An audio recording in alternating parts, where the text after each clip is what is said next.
Hey guys, tonight we listen back in time to before there were words, before anyone thought to name the world, when sound itself was the first way to survive.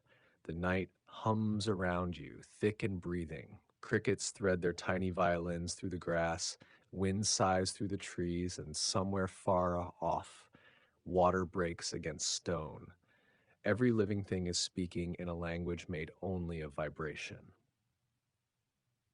Before we begin, take a moment to hit like and subscribe, but only if you really connect with what I create here. I love knowing who's out there sharing these nights with me, so drop your location and local time the time in the comments. I'll dim the lights. Maybe light a candle for that soft, flickering glow, and let's ease into tonight's journey together. You stand in a world without silence. There are no cars, no machines, not even the hum of electricity. The loudest thing in existence is your own breath, the rhythm of your pulse, and the endless low drone of the earth itself. You don't yet have a word for sound, but you feel it under your feet, inside your ribs. It's the same heartbeat that drums through the ground when the bison run. Sometimes when the wind pushes through a hollow tree, it moans.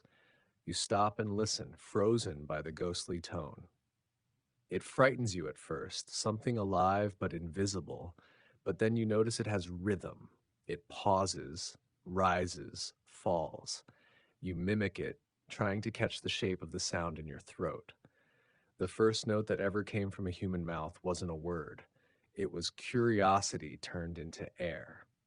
Historians still argue whether rhythm or melody came first, but either way, this is where everything begins, with one small creature daring to echo the world back to itself.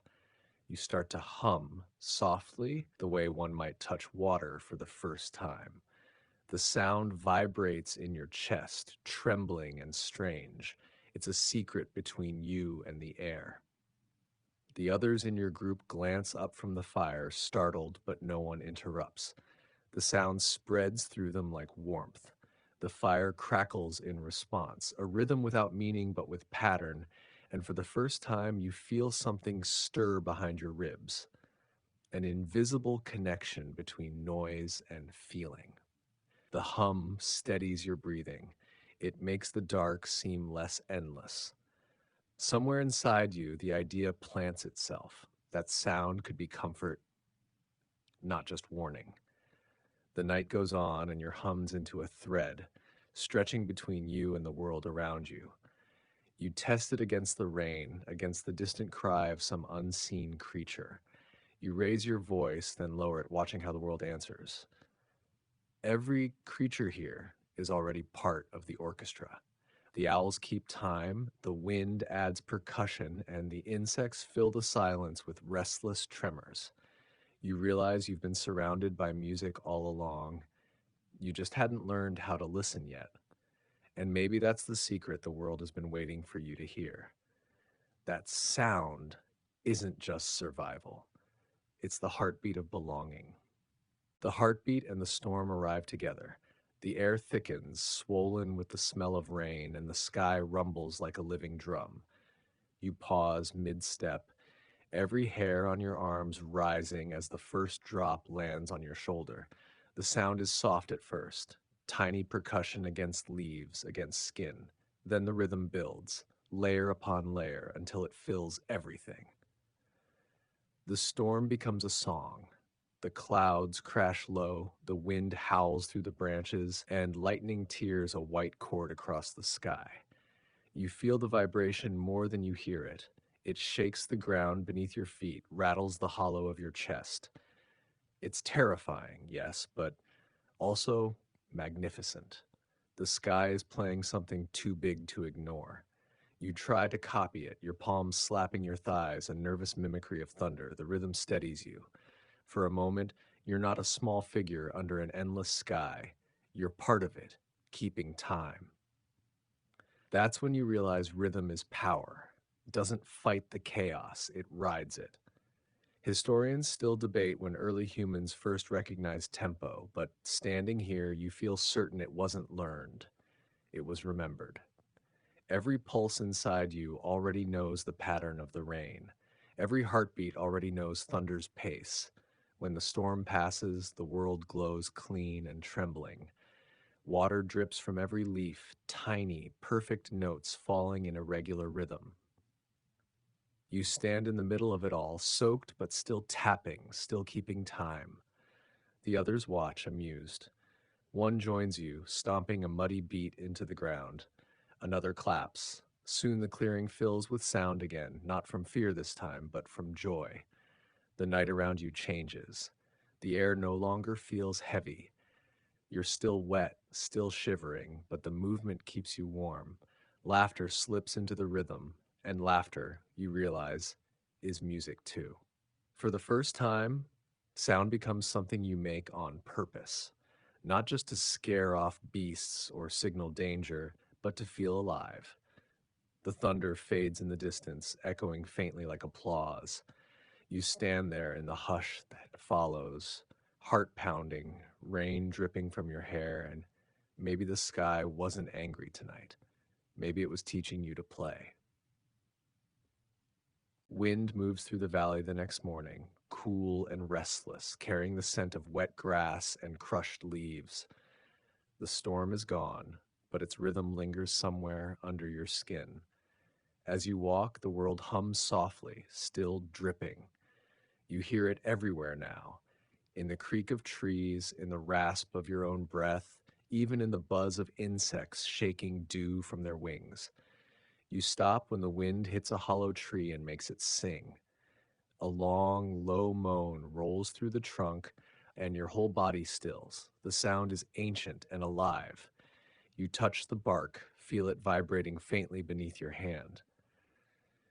Without thinking, you pick up a stick and tap the wood. The echo answers back, deep and hollow. You try again, faster this time, and the rhythm begins to form, uncertain but deliberate. Others gather around you, drawn by the strange, ghostly tone. Someone blows through a broken reed, and the sound flutters out, thin, trembling, accidental music. It startles a bird from the branches, and its cry answers in perfect pitch. The group freezes, then laughs, wide-eyed. The world is echoing back at you again. Historians still argue over when the first instrument was born. Some point to bone flutes, others to drums stretched with hide. But standing here, you understand it had nothing to do with invention.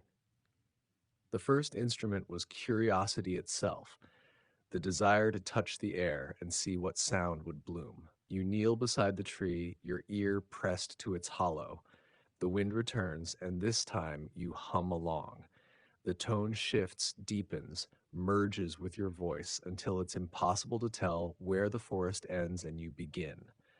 The others listen, and one by one they join in. Now there are layers: the wind, the wood, the breath, the hum.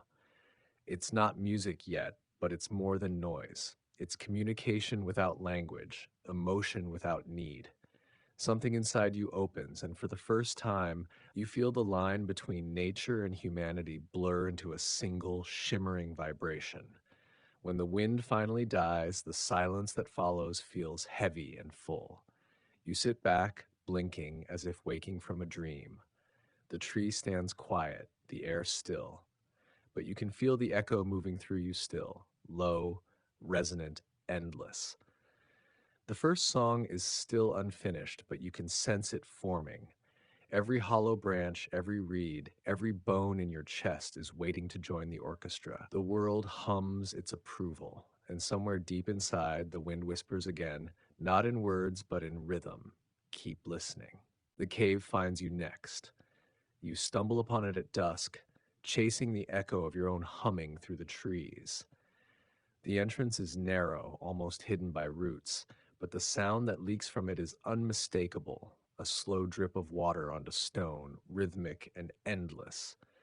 You duck inside, curiosity pulling you like gravity. At first, it's darkness, thick and total, wrapping around your skin like velvet. Then your eyes adjust, and the walls shimmer faintly with the reflection of your small torch. You move deeper, and the sound grows louder, drip, echo, drip, echo. It's not just noise, it's pattern, melody, call, and response. You stop and clap once just to test it.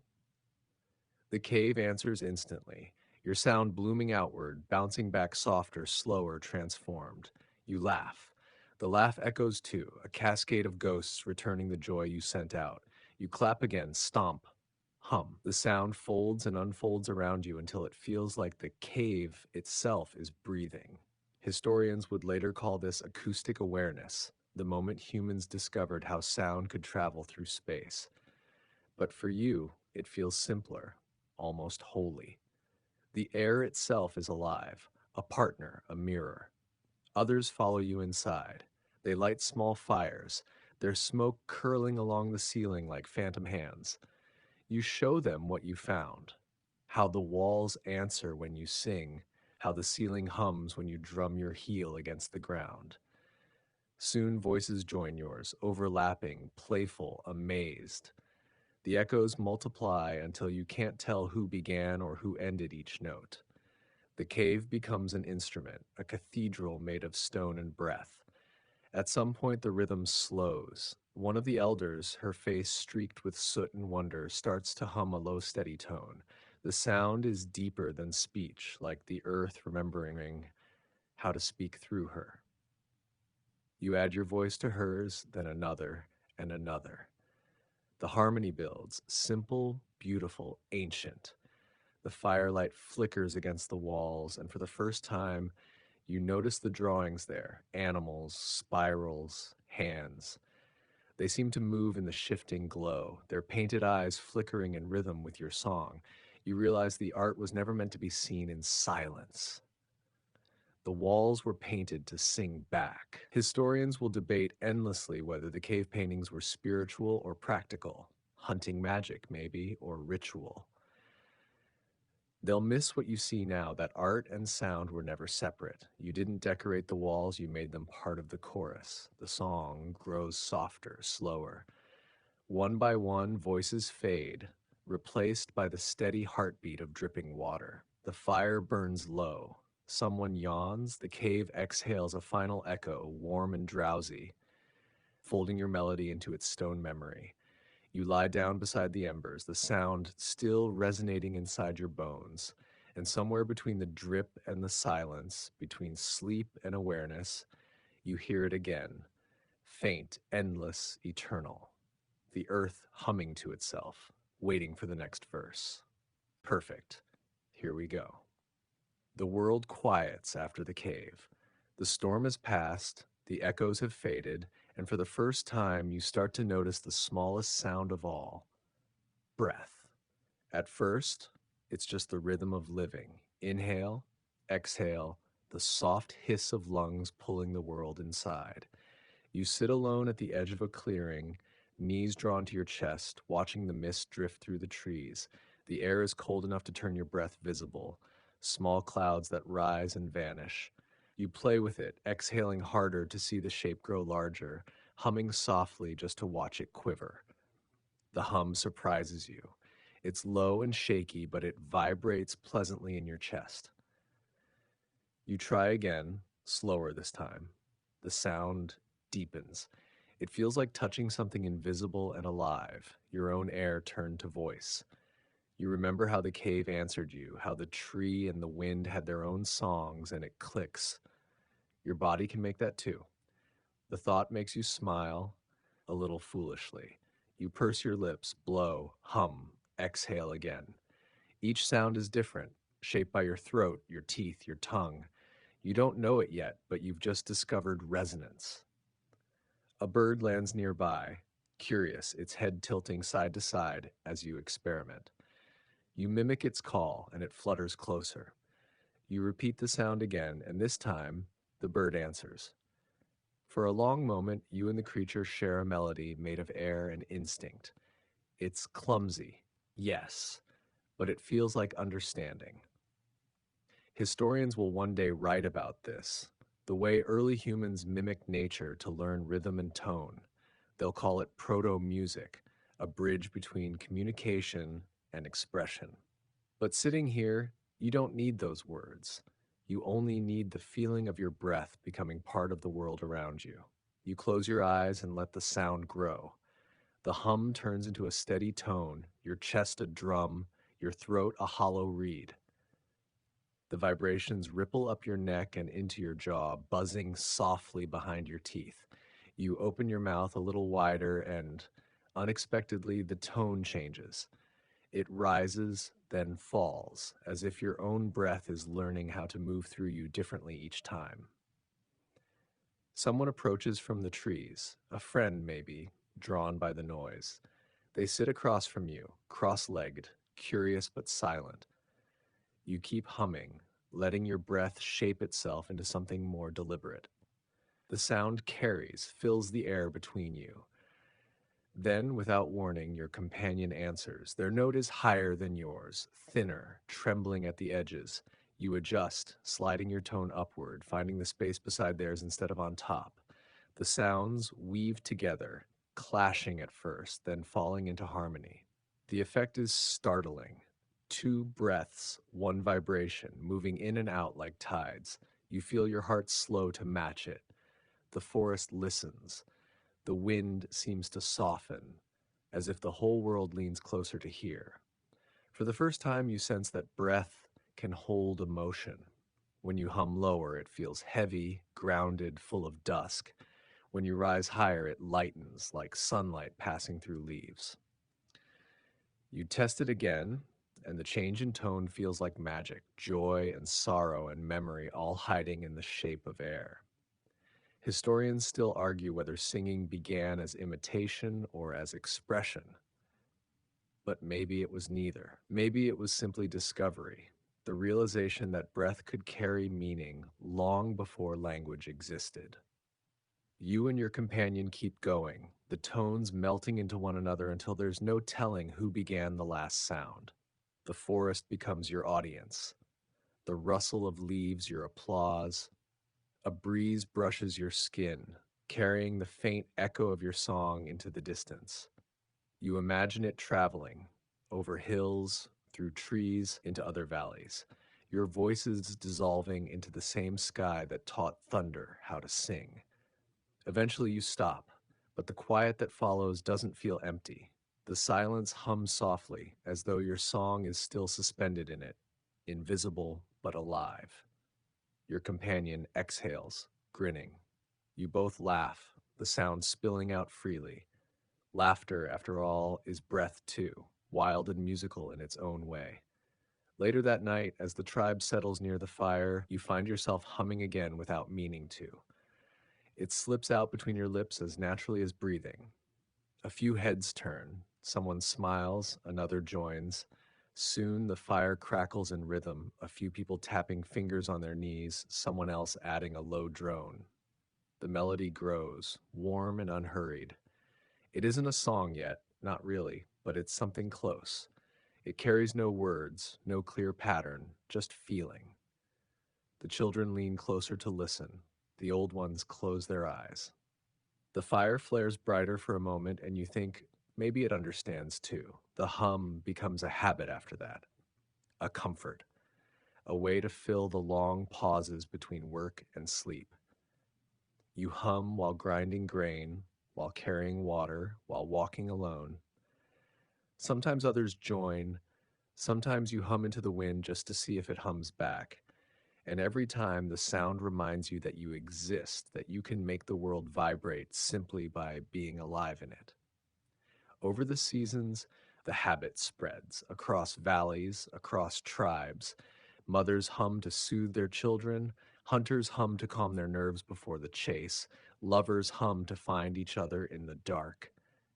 Breath becomes melody, melody becomes memory.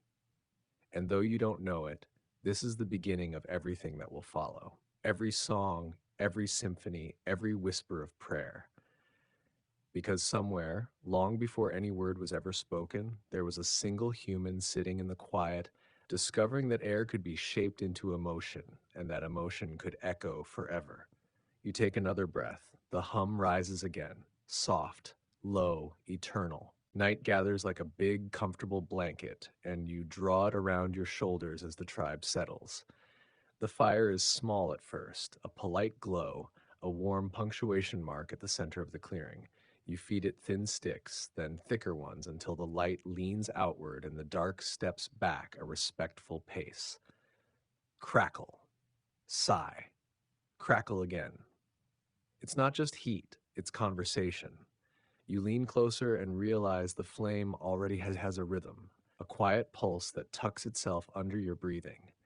You hum without meaning to, a low tone, the color of dusk.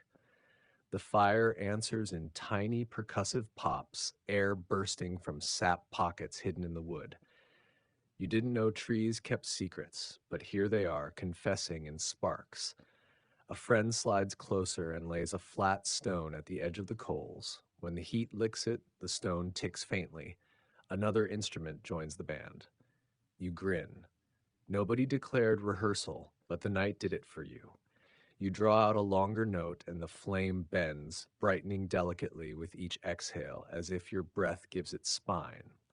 Someone picks up a hollow log and taps the rim with open palms, finding the spot where sound blooms. Another person shakes a bundle of dry seeds, an accidental rattle whose whisper sounds like rain remembering. The world settles into meter, heartbeat, breath, crackle, tap. Your little universe running on rhythm like a clock made of warm air. You notice how the fire's voice changes with the wood. Dry twigs chatter in bright consonants. Resinous branches snap like punctuation. Slow, dense logs murmur in vowels that stretch. It's the first lesson in orchestration, and you haven't even invented the word lesson yet. Honestly, you also haven't invented the word invent, which, fair. Still, the arrangement builds itself. One person drones a tone that feels like the ground. Another traces a melody you can't predict but always recognize when it arrives, the way you recognize the taste of water. There's a baby in the circle tonight, soft, round, unreasonably powerful. She begins to fuss when the wind carries a colder edge. Without thinking, her mother draws her close and sways. The hum that leaves her chest is older than language, a slow, rocking pitch that folds the world in half. The baby calms, hiccups once, then melts like wax. You feel the whole group exhale. Historians still argue whether lullabies came before speech or grew alongside it, but there's nothing hypothetical about the silence that follows here. Whatever this is, it works. The fire writhes higher, tasting the new night air. The sparks rise like tiny stars escaping orbit, and for a breath, you can't tell which constellations are up there and which are drifting from your circle. Someone laughs and says the flames are sending messages. Another answers, hope they have unlimited data. Joke one, the ancestors invent tech humor early, very early. You chuckle, half at the image, half at the way laughter itself lands in rhythm now. Little drum hits on the skin of the dark. A wood knot pops loudly, and several people jump.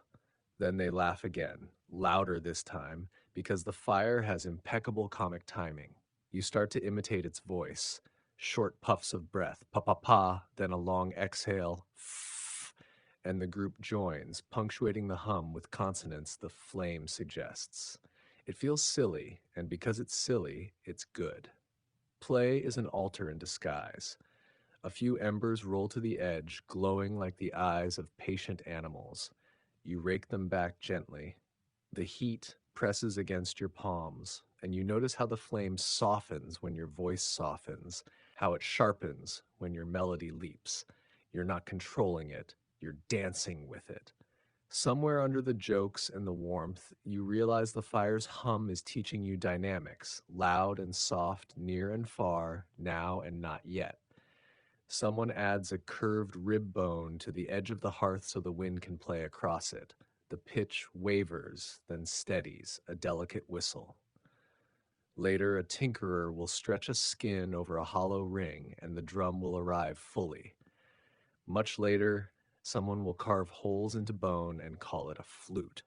Mainstream fact, the oldest widely accepted bone flutes from the Swabian Jura in Germany are over 40,000 years old, shaped from bird bone and mammoth ivory. For now, your instruments are borrowed pieces of the night: wood, seed, stone, breath, and fire.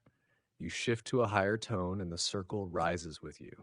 The drum finds a two step, seeds fall into sync, and fingers begin to clap. Not loudly, not to drown the flame, but to frame it. The music curls, repeats, learns a loop. Your foot keeps time without asking permission. It's clear suddenly why the day's work ran smoother with a chant under it, why marching feet learned to land together, why the hunt depended on calls that braided into harmony across distance. Rhythm is a rope that pulls everyone in the same direction. A small debate breaks out, softly, because the night asks for soft things. Um, One person says the music came from birds and water, that you're only imitating what the earth already sings. Another says it came from the body, from breath, from pulse, from the need to soothe and signal. You smile in the dark because both answers are true and both are beautiful. Historians still argue whether music predates language or rides beside it. Your circle does not vote. You keep playing and let the question enjoy itself. You lean closer and notice a quieter layer under the crackle, a continuous hiss where flame licks ash and fine charcoal breathes. It's almost a note like the world taking tea. You lift a reed tube and place it mouth down near the heat. Warm air rises through it, and the reed sings a thin, thin, steady pitch that makes everyone giggle. Quirky tidbit: thousands of years from now, someone will build a pyrophone, a singing flame organ that uses heated gas columns to produce tones, because of course humans would teach fire to sing in key. The pitch wobbles when the flame flickers. You steady your breath, and the flame steadies too, as if grateful for your calm. Lesson 2. Music teaches you to control what you can and welcome what you can't. The circle widens as latecomers arrive, drawn by light the way moths invent metaphors. A hunter lays his spear aside and sits on his heels, eyes half closed, following the drum with the heel of his hand against his chest.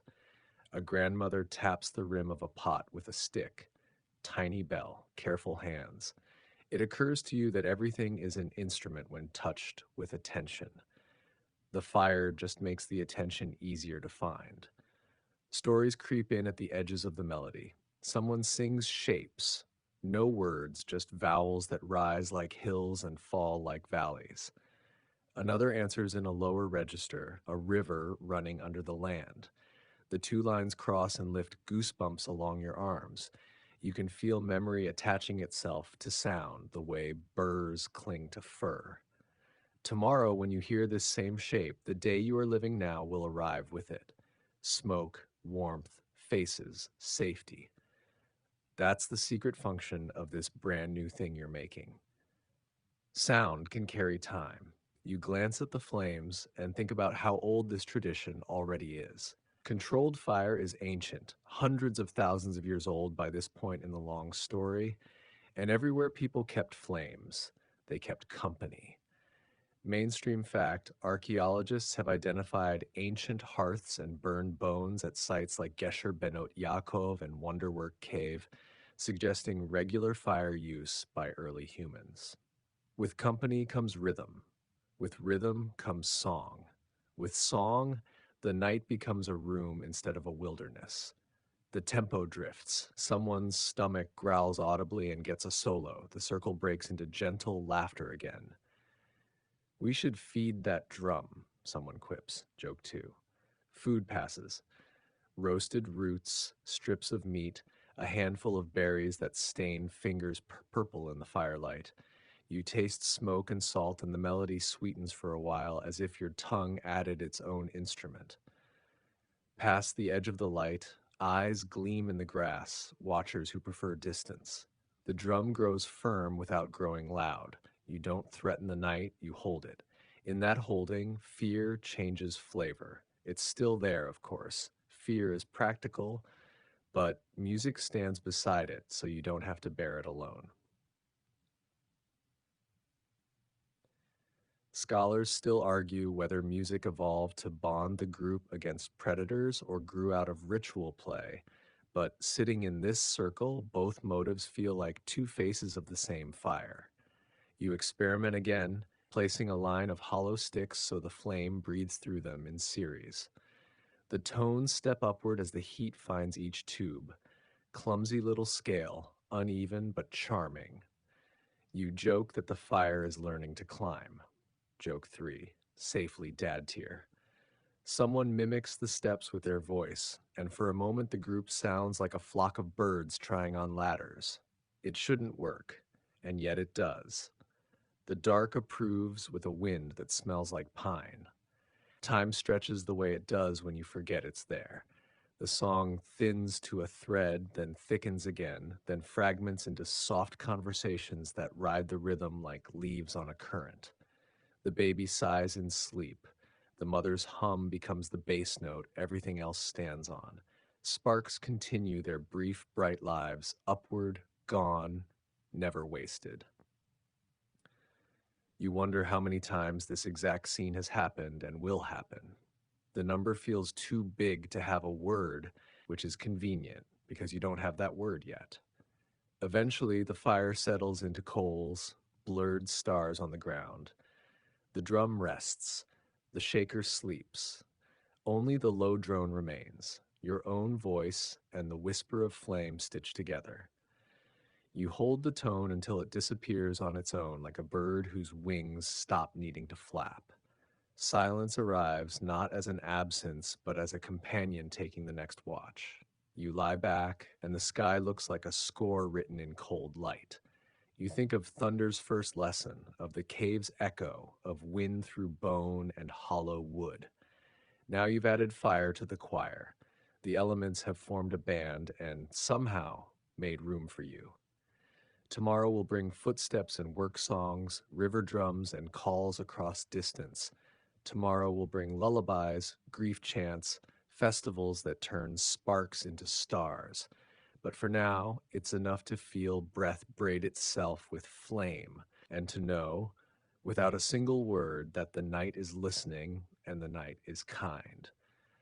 The coals glow like 1,000 tiny hearts, your own answers in time. The music goes on, even when it seems to stop, because it has found a home in the warm dark behind your ribs.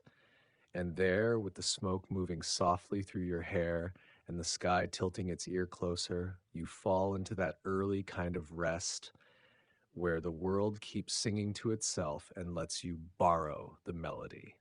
Before the next dawn, a low wind rolls across the clearing. It isn't cold. It's the kind of breeze that carries dust and the smell of rain that never quite arrives. You wake before the others. The coals are a faint constellation under the ash.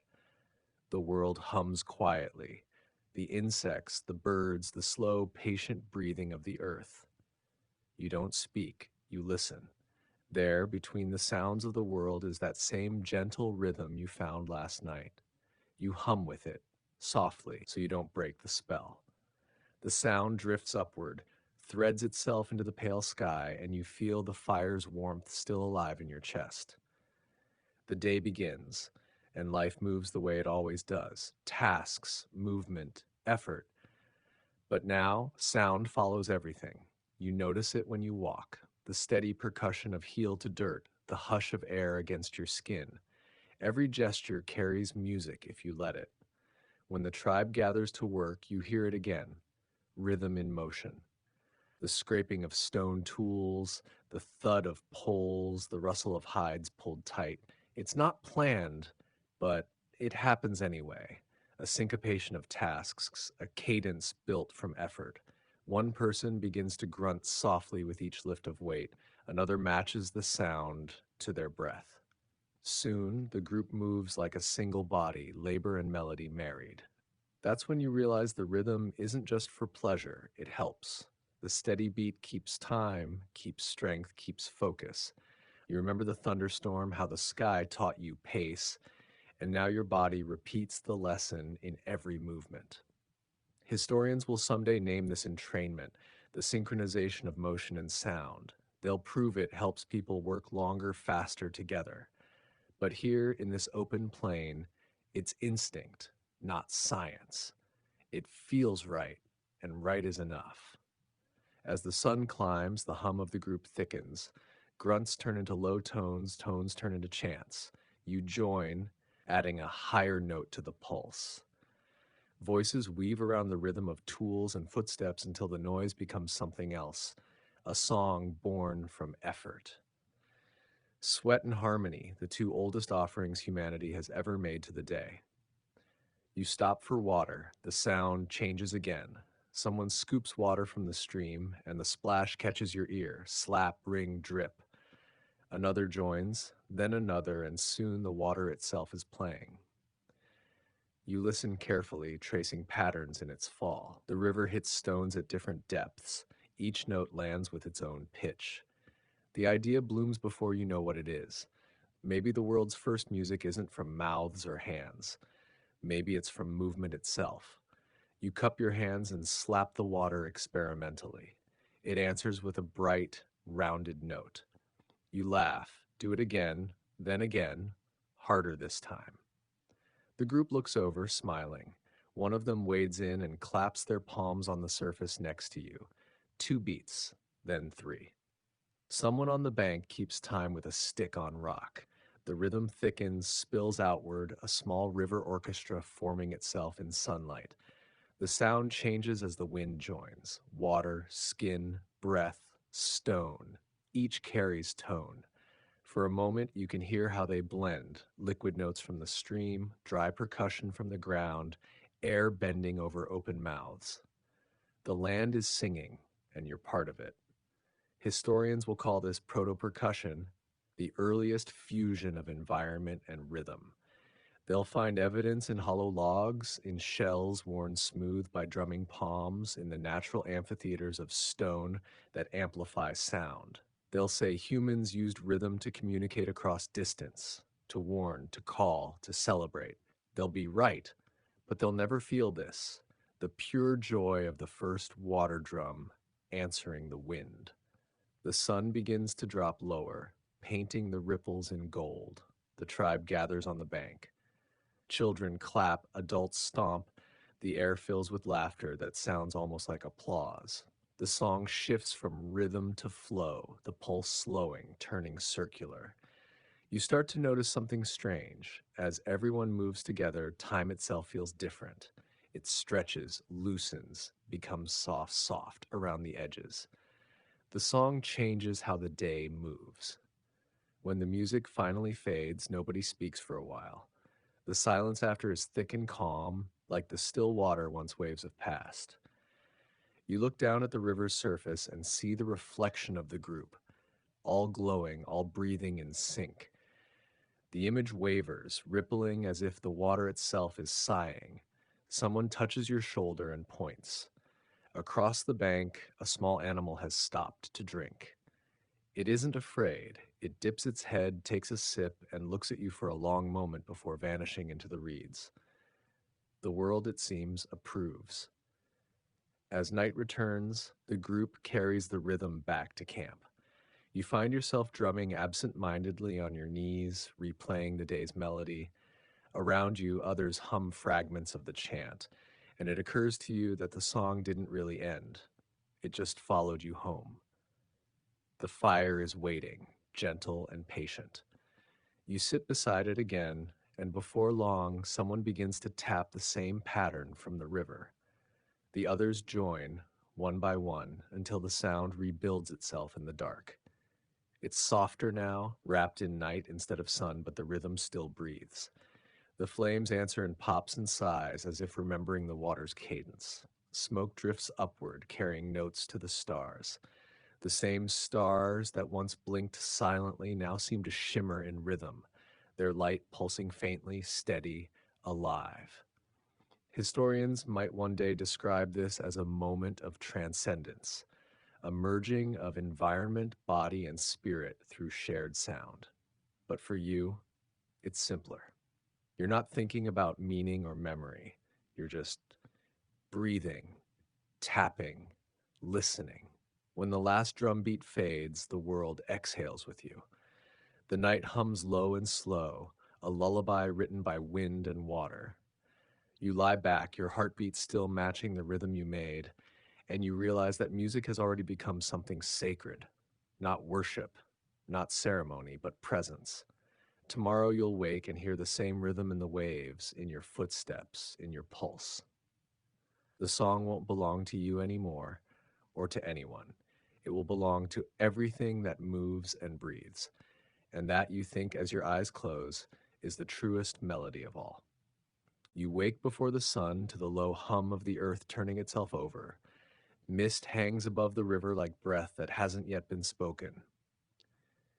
The tribe is still asleep, scattered embers faintly glowing beneath ash. You stretch, exhale, and listen. There it is again, that same rhythm that seems to live everywhere now. The soft pulse of your heart sinking with the whisper of water. You crouch by the bank, tracing a finger through the shallows. The water folds around it and ripples outward in tiny concentric waves. Each ring is a little drumbeat, each collision of ripple and reed a delicate cymbal crash. You tilt your head, hear how even the insects keep tempo, the click of their legs, the wings tremolo. The whole world feels composed, and you the smallest note in its measure. You draw in a breath and whistle without meaning to.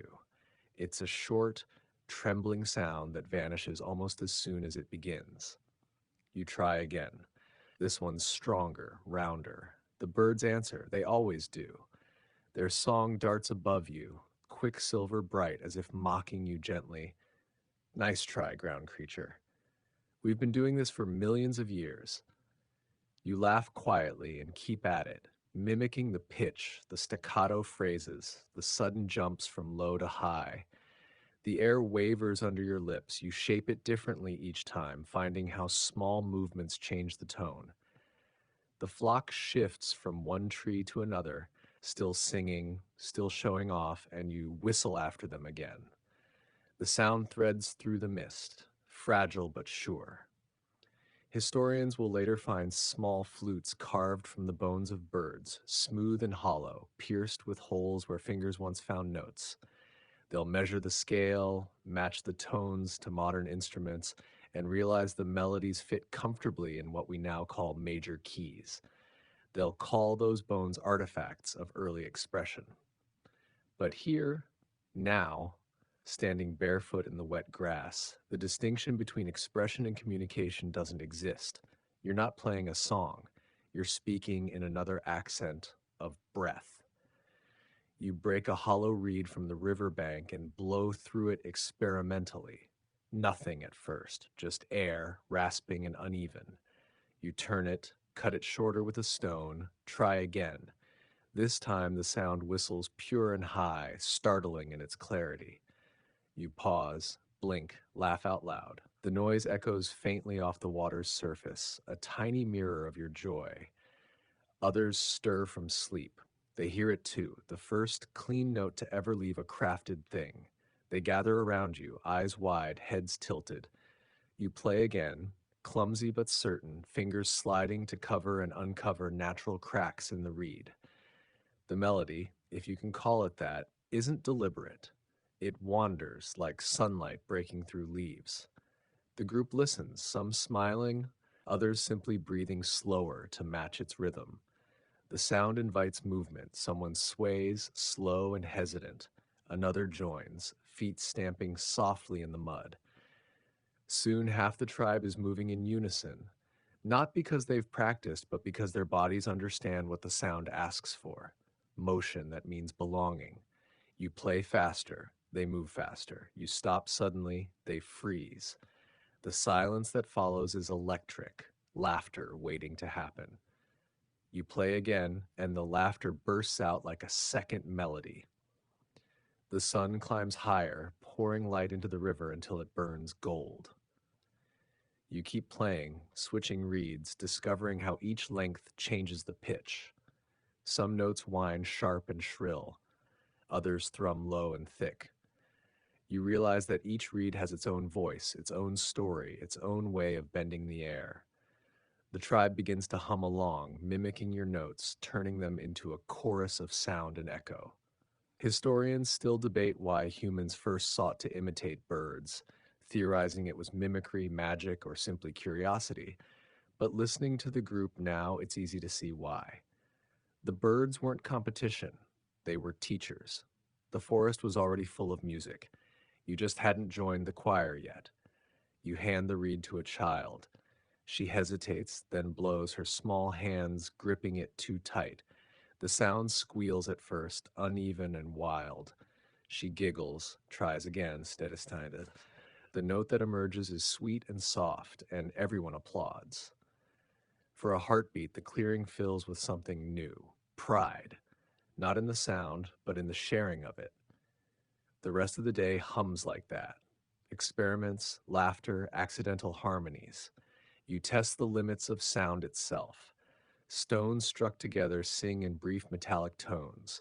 Bones hollowed by time give deeper resonance. Even the skin stretched over a bowl hums when struck. Every new discovery widens the circle. Everything you touch can speak. By dusk, you've learned enough to build small instruments, reed pipes, hollow logs, hand drums. The fire rises again, hungry but gentle, and you arrange the instruments around it as if it were an altar. The tribe gathers. You play. The music doesn't just rise, it breathes, twisting and bending through the smoke, weaving its way into the sky. One by one, the others add their voices. Some hum, some whistle, some clap in time. The sound thickens, becomes a wave that rolls through the clearing. You can feel it in your bones now, in your chest, in the soles of your feet. The fire sways with it, casting shadows that move like dancers on the stone walls of the night. You close your eyes. The song moves without you now. The instruments speak, the voices merge, and for the first time in memory, you feel the world singing back. The wind carries your melody beyond the fire's glow, out into the dark where unseen things listen. Maybe they always have. Historians will later call this the birth of melody, when sound first rose above rhythm to touch emotion. They'll say it was the moment humanity found beauty separate from survival. But they'll never know how it really felt. That trembling in your ribs when your breath became music. That moment when the air around you learned your name. The night deepens. The last note stretches, shivers, then fades. What's left is silence, but not the kind that empties the world. This silence hums quietly, full of promise. The fire crackles, the stars lean in, and your lungs still feel like they're singing even though the sound is gone. You look up and the sky looks back. The wind brushes your face and hums softly through the reeds you've left on the ground. The tune is faint, but it's there. Your melody, carried forward without you. You smile, certain of one thing. The song has left your body, but not the world. It will never stop moving now. The days stretch into a pattern now sunrise, work, rest, and always, always sound. You no longer think of it as something you make, it's simply how the world speaks through you. The reeds by the river hum when the wind catches them, the trees groan and sigh in long, slow chords, and every step across the packed dirt has its own tone. Life itself has rhythm, and you are finally listening to it on purpose. When the tribe gathers, the fire becomes your conductor again. The crackle lays down tempo. The shifting air above it gives cues for when to breathe, when to wait. You lift one of your hollow bones and blow, long, slow, testing. The sound curves and ripples outward, so smooth you can feel the hairs on your arms rise. The others answer with their drums and hands, the tones layering like woven grass. Tonight's gathering is quieter, more deliberate. The hunters came back before sunset with food for everyone, and the tension of hunger has eased. There's time now to listen, not just to play. Someone begins with a simple pulse, two beats and a pause. Another hums low beneath it, a drone that feels like earth talking. You answer with a high note that floats like smoke. The song builds gently, shaped by patience rather than urgency. The sound of the fire fills the spaces between your breaths. Every snap and sigh folds into the melody. You lean back and let the flame write its part of the music, its rhythms unpredictable but somehow perfect. You start to sense that the fire, too, is an instrument. It consumes, exhales, and creates tone all at once. Historians will one day debate the purpose of these gatherings. Were they rituals, ceremonies, social glue? But they'll never quite capture what you feel here. The way sound erases loneliness, how vibration moves through the air and through your chest until everyone is pulsing in the same rhythm. It isn't belief, it's biology and belonging, the same thing at the root. You turn the bone flute in your hands, feeling how smooth it has become from hours of playing. Each ridge and imperfection has its own note if you let it. You blow softly, then harder, then angle the hole slightly to change the pitch. The melody slips and reforms under your fingers like water finding its course. You find a phrase that fits, 5 notes rising, then falling, the pattern repeating in a way that feels inevitable. The tribe listens. They begin to hum the same pattern. Some add harmony, others mimic the rhythm on their chests or with sticks on stone. The sound spreads in concentric rings outward from your breath across the circle, into the trees, into the dark. The song has shape now, a beginning, a middle, an end. You've built something invisible but real, something that vanishes the moment it exists, yet leaves its mark on every listener. That's the strange magic of sound. It's gone as soon as it happens, but somehow it stays. The children are learning fast. They play their own bones and reeds, some squeaking, some clear, all joyful. One small boy blows into a shell and produces a deep, mournful note that silences everyone. It's perfect. You laugh and clap, and he beams, proud and shy. The tone lingers in the air long after he stops, like a ghost refusing to leave. You wonder if this is what eternity feels like. Not endless time, but a single moment that refuses to fade. Later, when the moon is high and the fire low, the group begins to sing without instruments. It starts as a whisper, just breath shaped into tone, then it grows until the night itself seems to lean closer. The melody winds around the flame like smoke, tender and human, fragile but fierce. You think about how strange it is that all of this warmth, this sound, this life, comes from something so small as breath, the same air that leaves your body as song enters someone else's lungs as life. Each note you send out becomes part of someone else's pulse. It's a loop, a circle, a shared heartbeat. Historians will later call this moment the birth of singing. They'll find no artifacts to prove it, no evidence carved in bone or painted on cave walls, only guesses built from flutes and drums. But if they could stand here under this same sky, they'd understand that the first real music didn't come from instruments. It came from breathing together. The tribe grows quieter again, the melody dissolving into hums. You close your eyes. The fire crackles like a slow applause. The stars vibrate faintly overhead, and your body hums in time. The night feels alive with everything you've ever sung and everything still waiting to be discovered. When sleep finally takes you, the sound doesn't stop. It just folds itself into your dreams, low drums echoing across hills, water flutes singing from caves, voices calling through time. Even asleep, your breath keeps rhythm. The song continues, playing softly inside your chest, endless, eternal. You wake to the first thin line of dawn curling over the horizon, pink at first, then gold, then that soft gray blue that feels like a held breath. The fire has fallen to dust. Smoke drifts lazily, a ghost of last night's warmth. For a moment, you just sit there, listening to the early silence, the kind of quiet that's so full it doesn't feel empty at all. Then you hear it, the faint hum of someone grinding grain, the rustle of feet moving, the sigh of wind in the trees, Everything starts to build again. Sound waking sound. You realize that music never really stopped. It just changed shape while you slept. You walk toward the clearing where the tribe gathers for work. The air smells of wet earth and smoke, sweetened by crushed leaves. A woman kneels by a flat rock, pounding roots into paste. Each strike lands in rhythm, steady, unhurried. Two children beside her giggle and start clapping along, offbeat but determined. The sound multiplies. Another person begins to hammer bone into a tool, syncing their motion to the rhythm. Soon, without meaning to, everyone's part of the same invisible orchestra again. Work, you realize, is just music wearing a purpose.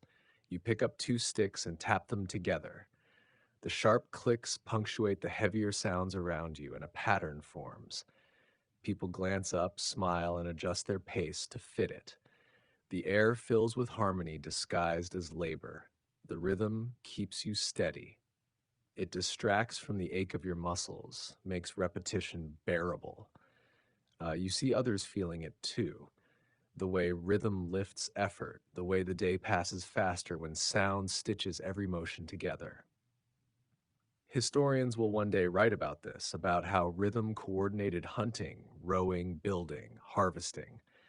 They'll call it proto-organization, or the early link between music and productivity. But none of those words will capture this moment where rhythm transforms exhaustion into motion that feels almost holy. Later, when the sun reaches its highest point, everyone rests by the river. The sound of water rushing over stones picks up where the work song left off. You close your eyes and listen. The river isn't constant. It swells, it dips, it breathes. You find the pattern, hum along softly, and notice how the sound vibrates against the inside of your skull. The water and your body are tuned to the same key. Someone sits beside you and joins in, humming a third above your note. Then another person and another until there's a whole chord floating above the water, human voices mixing with the current. It's effortless. None of you planned it. It's just what happens now when silence lasts too long. And for the first time, you notice something new in the sound: emotion. There's joy in it, but also something else: longing, maybe, or nostalgia for something you've never had but somehow remember. The notes hang heavy in the air, beautiful and strange. Historians will later call this the birth of harmony, the discovery that two tones can meet and create a third, something larger than either alone. They'll talk about ratios and frequencies and the mathematics of sound. But here, sitting beside this river, you don't need math. You only need the feeling in your chest, Kif, that trembling fullness that makes you want to laugh and cry at the same time. The tribe begins to sway with the sound. Someone taps the water's surface, creating ripples that catch the sunlight. Children dance in the shallows, their laughter bright and high like bells. It's celebration and meditation at once, an instinct, not a performance. When the song ends, nobody claps or cheers. There's only silence again and the slow awareness that you've touched something enormous, something that doesn't belong to any one person or even to the tribe. The sound belonged to the air itself, and you were lucky enough to borrow it. That night, when the fire burns again, you hear the melody return. Someone starts it softly, almost without realizing it, the same rising and falling line from the river. You add your voice. Others follow. The melody grows fuller, deeper, a bridge between day and night. You feel it spreading through you like warmth. The firelight flickers across faces turned toward the sound, eyes closed, mouths open. You recognize the expression now. It's the same look you saw on the faces painted on cave walls, the same awe that stills the body when it realizes it's part of something infinite. The song doesn't end. It fades. It thins until it's only breath again, until even that dissolves into the crackle of wood. You lie back and stare at the stars through the smoke, thinking about the way everything you've learned so far has come from paying attention to wind, to water, to fire, to each other. The universe has been singing all along. You were just finally quiet enough to hear it. And somewhere deep inside, beneath your ribs, beneath the noise of your heartbeat, something starts to hum again. Low, steady, eternal. The first song still lives there, waiting for its next verse. The night turns silver. The moon sits high above the treetops, painting the world in pale, gentle light. The fire has died to a low, steady ember, the kind of quiet heat that doesn't demand attention. It just waits, humming softly, alive without needing to prove it. You sit apart from the others, down by the river again, listening. The air is cool and slow, heavy with that stillness that only comes after creation. The river sings the same song it always has, water on stone, endless repetition. But tonight, something in it sounds different.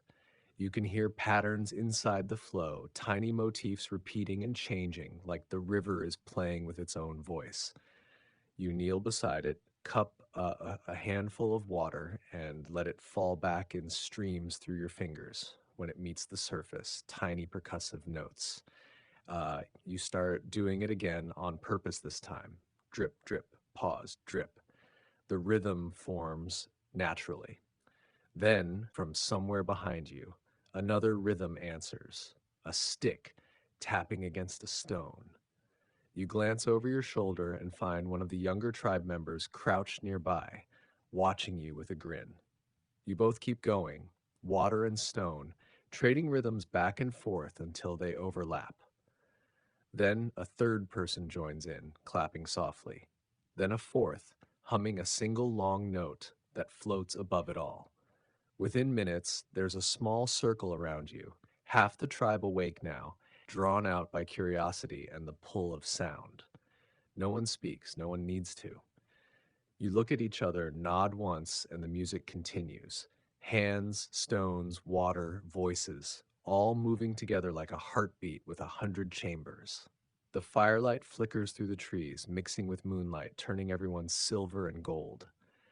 This isn't just noise anymore, it's structure. There's call and response, repetition and variation, quiet and crescendo. You don't know these words, but you know the feeling, the sense that this isn't random, that the sound is following rules written into your bones. You can feel when the rhythm is right, when it strays, when it resolves. It's instinct, not intellect. Historians will someday call this pattern cognition, the human brain's natural tendency to seek order in chaos. They'll call it the foundation of rhythm, of poetry, of mathematics. They'll marvel at how ancient people learned to create complex sound structures without language to describe them. But standing here in the blue light of the moon, you don't need a reason. You only need the pulse. You close your eyes and let the sound take over. The rhythm deepens. The voices grow braver. Someone begins to improvise, their voice rising above the others in long, quivering notes that sound like joy and grief at once. The sound catches you off guard. It feels like being opened. You join in. The pitch wavers, climbs, and falls. For a heartbeat, everything in the world moves at the same tempo. The wind through the grass, the water over stones, the soft stamping of bare feet in the dirt. The air feels charged, alive, the way it does right before a storm, except this isn't thunder. It's you. The song grows wild. Someone adds a higher note that seems to pierce the stars. Someone else answers from the low end, a rumbling sound that vibrates the ground beneath you. The layers fold together, thick, warm, infinite. You can feel the sound move through your body like a river through its bed. There's a moment, brief but total, where you stop feeling separate from it. The music isn't something you're making anymore. It's something you're inside of. It's everywhere. The sky hums with it. The river answers. The very air between your teeth seems to vibrate in tune. For that single moment, everything in creation is one sound. Later, when the world returns, the tribe sits in stunned silence. No one moves, no one speaks. Even the wind holds its breath. You look around and see faces wet with tears, though no one seems sad. The feeling is too big for that, too vast for words that don't exist yet. You finally exhale and someone else follows. The spell breaks. A soft murmur ripples through the group, quiet laughter born from awe. A child whispers something that sounds like again. You smile and shake your head gently. Not tonight. The song will come again when it wants to. The tribe begins to drift back toward camp. You stay by the river a little longer. The water runs dark and endless, and the sound of it feels like the echo of what you just made, as if the earth itself is humming the song back to you. You listen until the rhythm fades into background again, and then you whisper a thank you. Not to the sky, not to the river, but to the silence that held the sound. Historians will never capture this moment. They'll find no instrument, no recording, no mark of it on stone. They'll only know that music existed. They won't know this, how it felt to dissolve into it, to forget yourself completely and return whole. You turn back toward the dying fire. The first light of morning creeps up behind the hills, washing the world in pale warmth. You're tired, but your body hums quietly, still resonating with the night's song. Every step you take back to camp feels like part of the rhythm. You glance over your shoulder once more. The river glows faintly in the dawn light. Its surface ripples, and for just a second, you could swear it's singing. You smile because you know it is. The song has learned how to live without you now. It's gone into the world, where it will hide in every wind, every heartbeat, every whisper of the sea. And maybe long after you're gone, someone else will sit by this same river, hear it humming, and remember, without knowing why, that sound was once the way the earth spoke through us. The morning rises slow, almost tender, as if even the sun is reluctant to disturb what happened the night before. Mist clings to the ground, curling between rocks and roots like leftover smoke from the song. You wake late, the air cool against your skin, and for a moment you lie still, letting the warmth of the earth seep into you. You can feel it, faint, pulsing, like the echo of rhythm still lingering in the soil. The tribe moves quietly today. People speak in low tones, gestures replacing words. There's a gentleness between everyone now, an understanding that doesn't need sound to survive.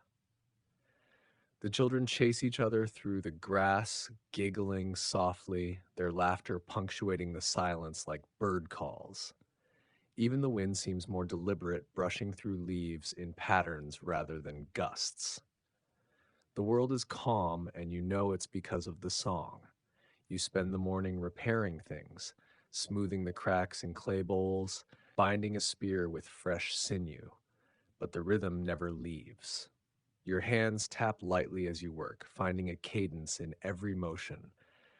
A friend across from you hums under their breath, a melody so faint you almost can't tell it's there. When you glance up, they grin, and you realize you've both been humming the same phrase, the one from the river.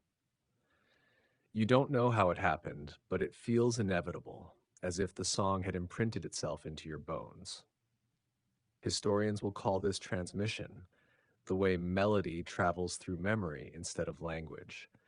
They'll write that repetition became the foundation of oral culture, that rhythm carried information long before writing existed. But to you, it's not about remembering, it's about belonging. The song isn't yours or theirs, it's ours, and that means it's alive. As the day warms, people start to gather wood for the evening fire. The simple acts, walking, carrying, stacking, become rhythm again. Someone begins to whistle, and soon the whistle turns into the call you've all learned. It's a pattern now, a phrase that means we're together. You can hear it echoing across the camp as people respond. Every sound is a signal and a comfort at once. You wander toward the edge of the valley where the grass bends with the wind. There's a group of travelers approaching, a neighboring tribe. You can see their outlines moving slowly through the haze. The sight stirs something in your chest: curiosity, caution, anticipation. These are not enemies, but strangers always bring uncertainty. When they reach the clearing, your leader steps forward, raising an open hand. The others mirror the gesture. The moment hangs between you, taut and wordless. Then, from somewhere behind, a single voice hums that same familiar note, the one that began by the river, that spread through your tribe like fire through dry grass. It's soft, unthreatening, a sound of peace. One of the strangers tilts their head. Then they answer with the same pitch. It takes a second to understand what's happening, and when you do, the air seems to thicken around you. They know it, the song. Or maybe not the same one, but something close enough that it fits. Their voices join yours, weaving easily, instinctively, no translation needed. The two tribes sing together, tentative at first, then stronger, and soon the clearing fills with sound. Two groups of people who share no words yet somehow speak fluently through tone. Historians will dream about this, how early human groups might have used melody to build trust across unknown languages. They'll call it the foundation of diplomacy, of ritual, of culture itself. But to you standing here, it's something simpler and more sacred: recognition. You're hearing yourself in a stranger's voice. The visitors settle among you that evening. The fire burns large enough for everyone, the glow spilling far into the grass. Someone begins drumming on a hollow log, slow and steady, while others hum the river melody again. The strangers add their rhythm, slightly different, offbeat but beautiful. Together, the patterns merge into something new, two histories folding into one. As the night deepens, a woman from the visiting tribe begins to sing alone. Her voice is soft but full of texture, like smoke curling through the dark. The words are unfamiliar, but the emotion is clear: loss, longing, love. You feel it before you understand it.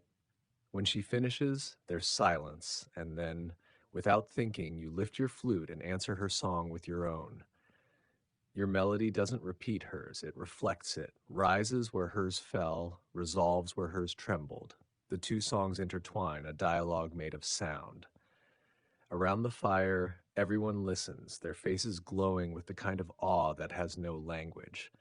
When the last note fades, the air feels charged again, not heavy like before, but full, alive, complete. She meets your eyes across the flames and smiles, a slow, knowing smile that says everything the music already did. You look around at both tribes, now indistinguishable in the firelight. The barriers are gone. The song has done what speech never could. It made us out of them. Later, when the night softens and the fires shrink, you find yourself staring into the embers, thinking about what just happened.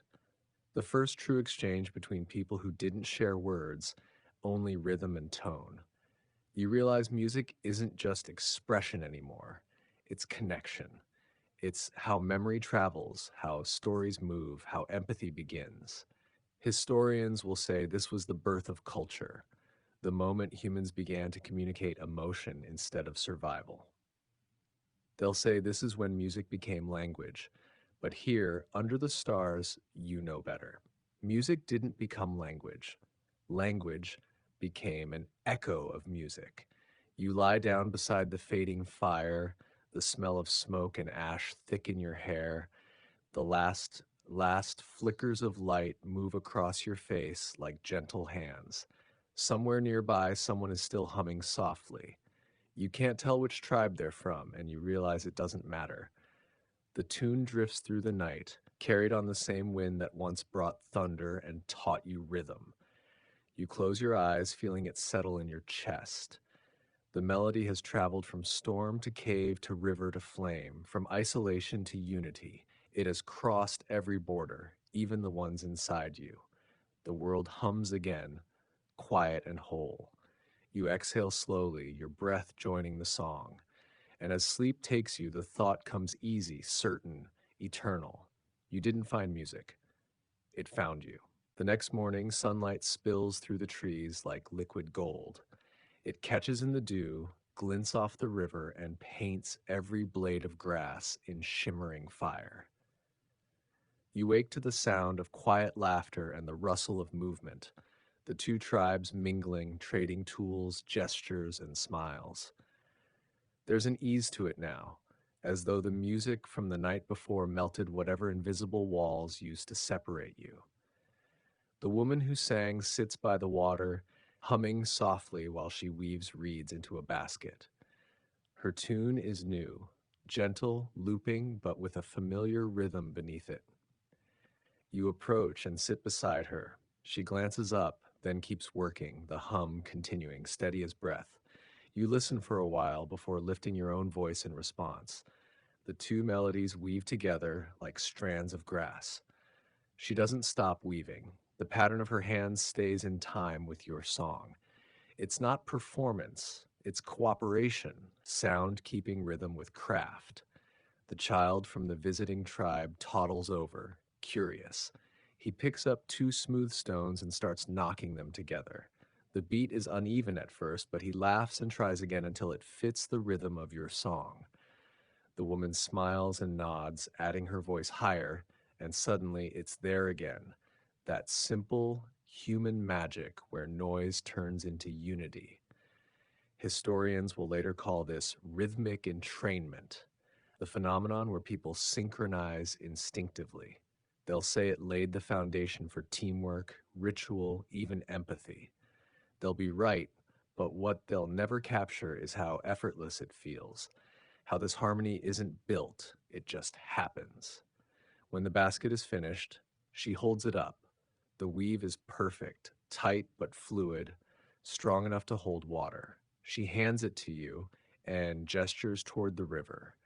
You wade in and scoop some up, holding your breath as the water rests in the basket without leaking.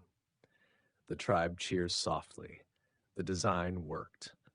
You realize that somewhere between the hums and the rhythms, you both communicated the structure, the pulse of over, under, woven in sound first, then in fiber.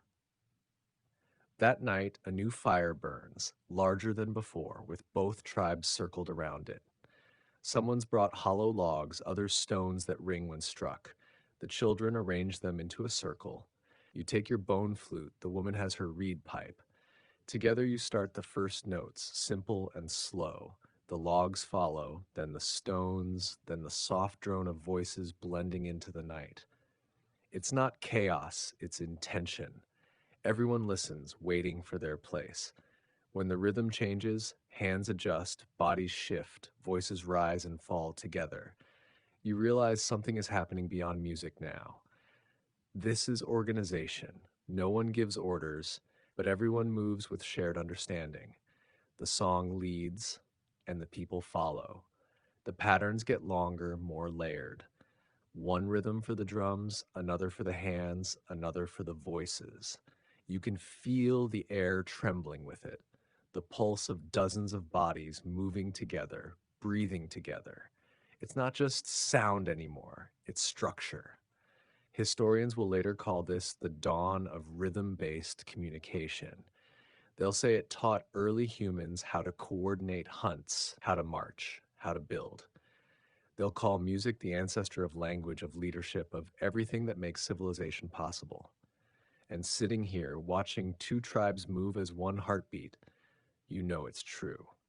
The moon rises high. The song builds until it feels like the air itself is shaking. Sparks whirl upward like tiny stars fleeing gravity. The drummers lean into the beat, the dancers stamp harder, and you find yourself laughing, not out of joy or exhaustion, but awe. The sound is too big for your body. It feels alive, conscious, ancient. Then, without warning, it stops. A single silence drops over everything, absolute and holy. The only sound left is your breath. You look around and realize everyone else has stopped breathing too, as if no one dares disturb the quiet. For a moment, it's as though the world itself is listening back. Then someone claps once, a sharp crack, and the whole camp erupts in laughter. It's wild, spontaneous, unstoppable. People collapse into each other, gasping, wiping tears. The tension breaks, joy flooding the night like warm rain. The sound echoes into the forest, waves of laughter and relief, proof that life still fits inside your skin. When it fades, the fire is low again. People drift away, still smiling, still humming pieces of the rhythm under their breath. You stay seated, watching the flames shrink to embers. The woman with the reed pipe sits beside you. Neither of you speaks. You don't need to. The air between you hums with something quieter than music, something that feels like trust. You think about everything that's happened since the first spark, since that first frightened hum in the dark. Sound has become language, rhythm has become connection, and music has become memory. Every note ever played now lives somewhere in you, each one layered over the last, like ash building into soil. Historians will one day trace this back to survival, to brain chemistry, to evolution. They'll say rhythm synchronized communities, increased cooperation, strengthened bonds, and they'll be right again. But they'll never be able to measure this. The quiet ache in your chest when a voice joins yours in perfect harmony, or the warmth that lingers long after the song fades. The night wind stirs the ashes. Somewhere in the darkness, an owl calls, and the tone of its cry slips perfectly into the key of your last song. You smile. You can't tell where the music ends and the world begins anymore. You close your eyes and breathe. The hum returns, steady, low, eternal. It's not a song now. It's simply the heartbeat of existence itself. And for the first time, you understand that music isn't what humans invented to fill silence. It's what the universe invented so silence could be heard. The next morning, the air carries the scent of damp ash and crushed grass. You wake to the murmur of voices, two tribes still together, sharing tasks as though they had always been one. Someone is sharpening a tool, someone else is shaping clay. The rhythms of labor blend softly into the steady breath of the earth itself. The woman with the reed pipe hums as she walks past, a melody so familiar now that your mind begins to fill in the missing harmonies without thinking. The song moves through the camp like smoke, curling around every gesture, every sound. Music has become more than pastime. It is presence. Everything done with rhythm feels smoother, lighter, almost sacred. You wander to the edge of the camp where the forest opens into a field. Birds lift from the grass in sudden waves, their wings flashing silver under the morning sun. You whistle in greeting, an echo of their call. Several of them veer mid-flight, circling above you before disappearing again. You grin. Somewhere in that exchange, you sense a strange, wordless respect, a recognition that you too are a creature of sound.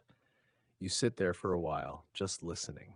The wind brushes through tall reeds, and their hollow stems produce soft, trembling notes. You pick one, bring it to your lips, and blow. The sound quivers, faint but sweet. You tilt the reed, blow again, and the pitch changes slightly. You experiment, softer, stronger, slower. Each variation reveals something new. Others approach, drawn by curiosity. One brings a piece of bone, another a shell. They blow across them, imitating your sound. The tones overlap, dissonant at first, then slowly aligning. You cover part of the reed with your finger. The note drops lower. A murmur of wonder rises around you. The woman tries the same and laughs when hers changes too. You've discovered control, the first step toward melody as language. Historians will later study this moment. They'll analyze bone flutes from caves in Europe, carbon dated to 40,000 years ago, and marvel at their precision.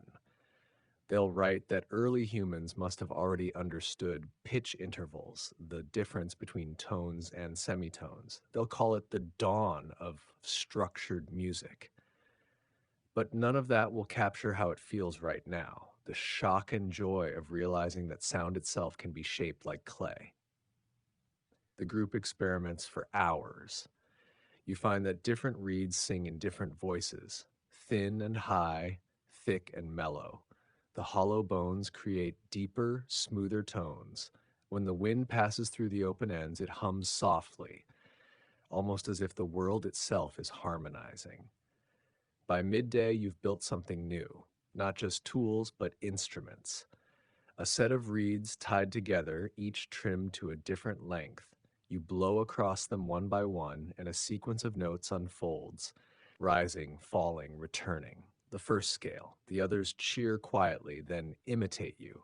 Soon the field fills with sound, a trembling choir of reeds and bones. The rhythm from the fire, the melody from the river, the harmony from the cave, all of it returns here, reborn through air and breath.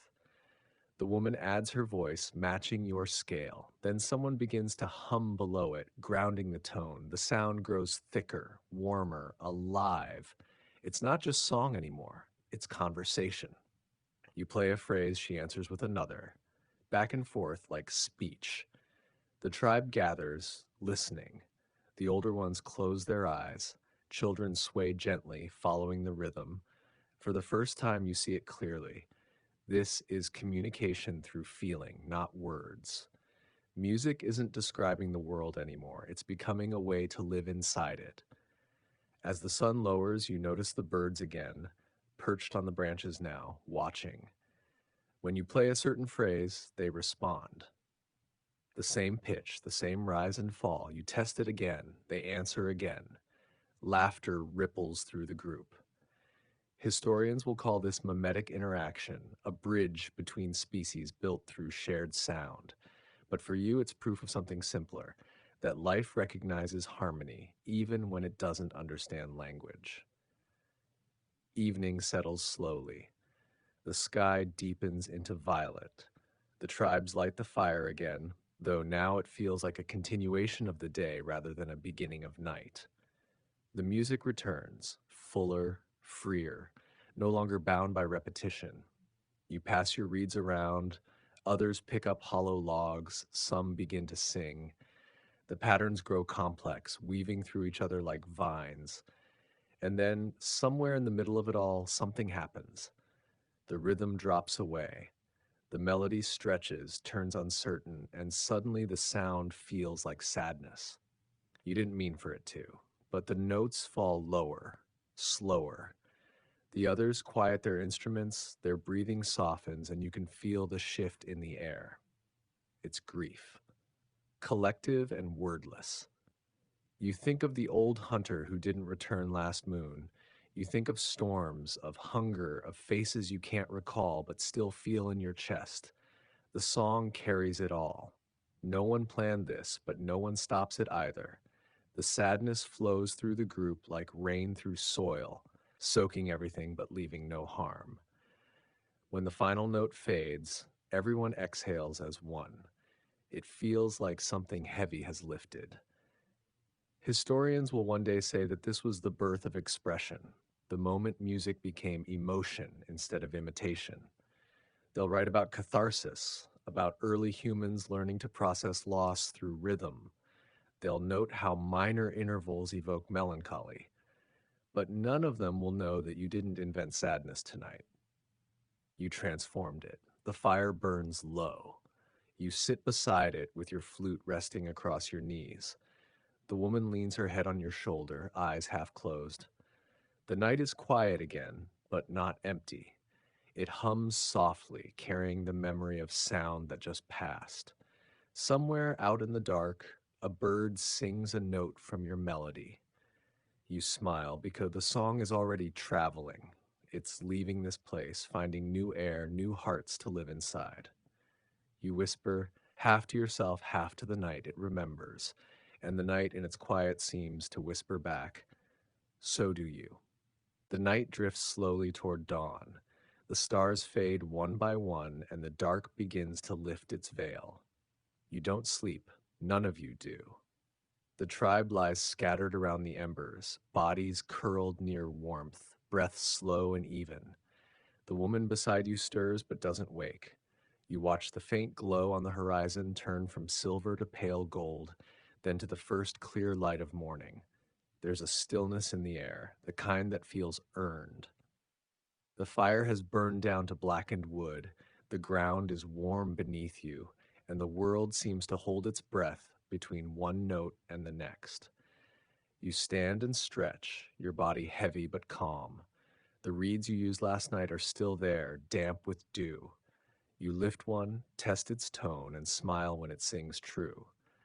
The melody that filled the night hasn't vanished, it just went quiet for a while.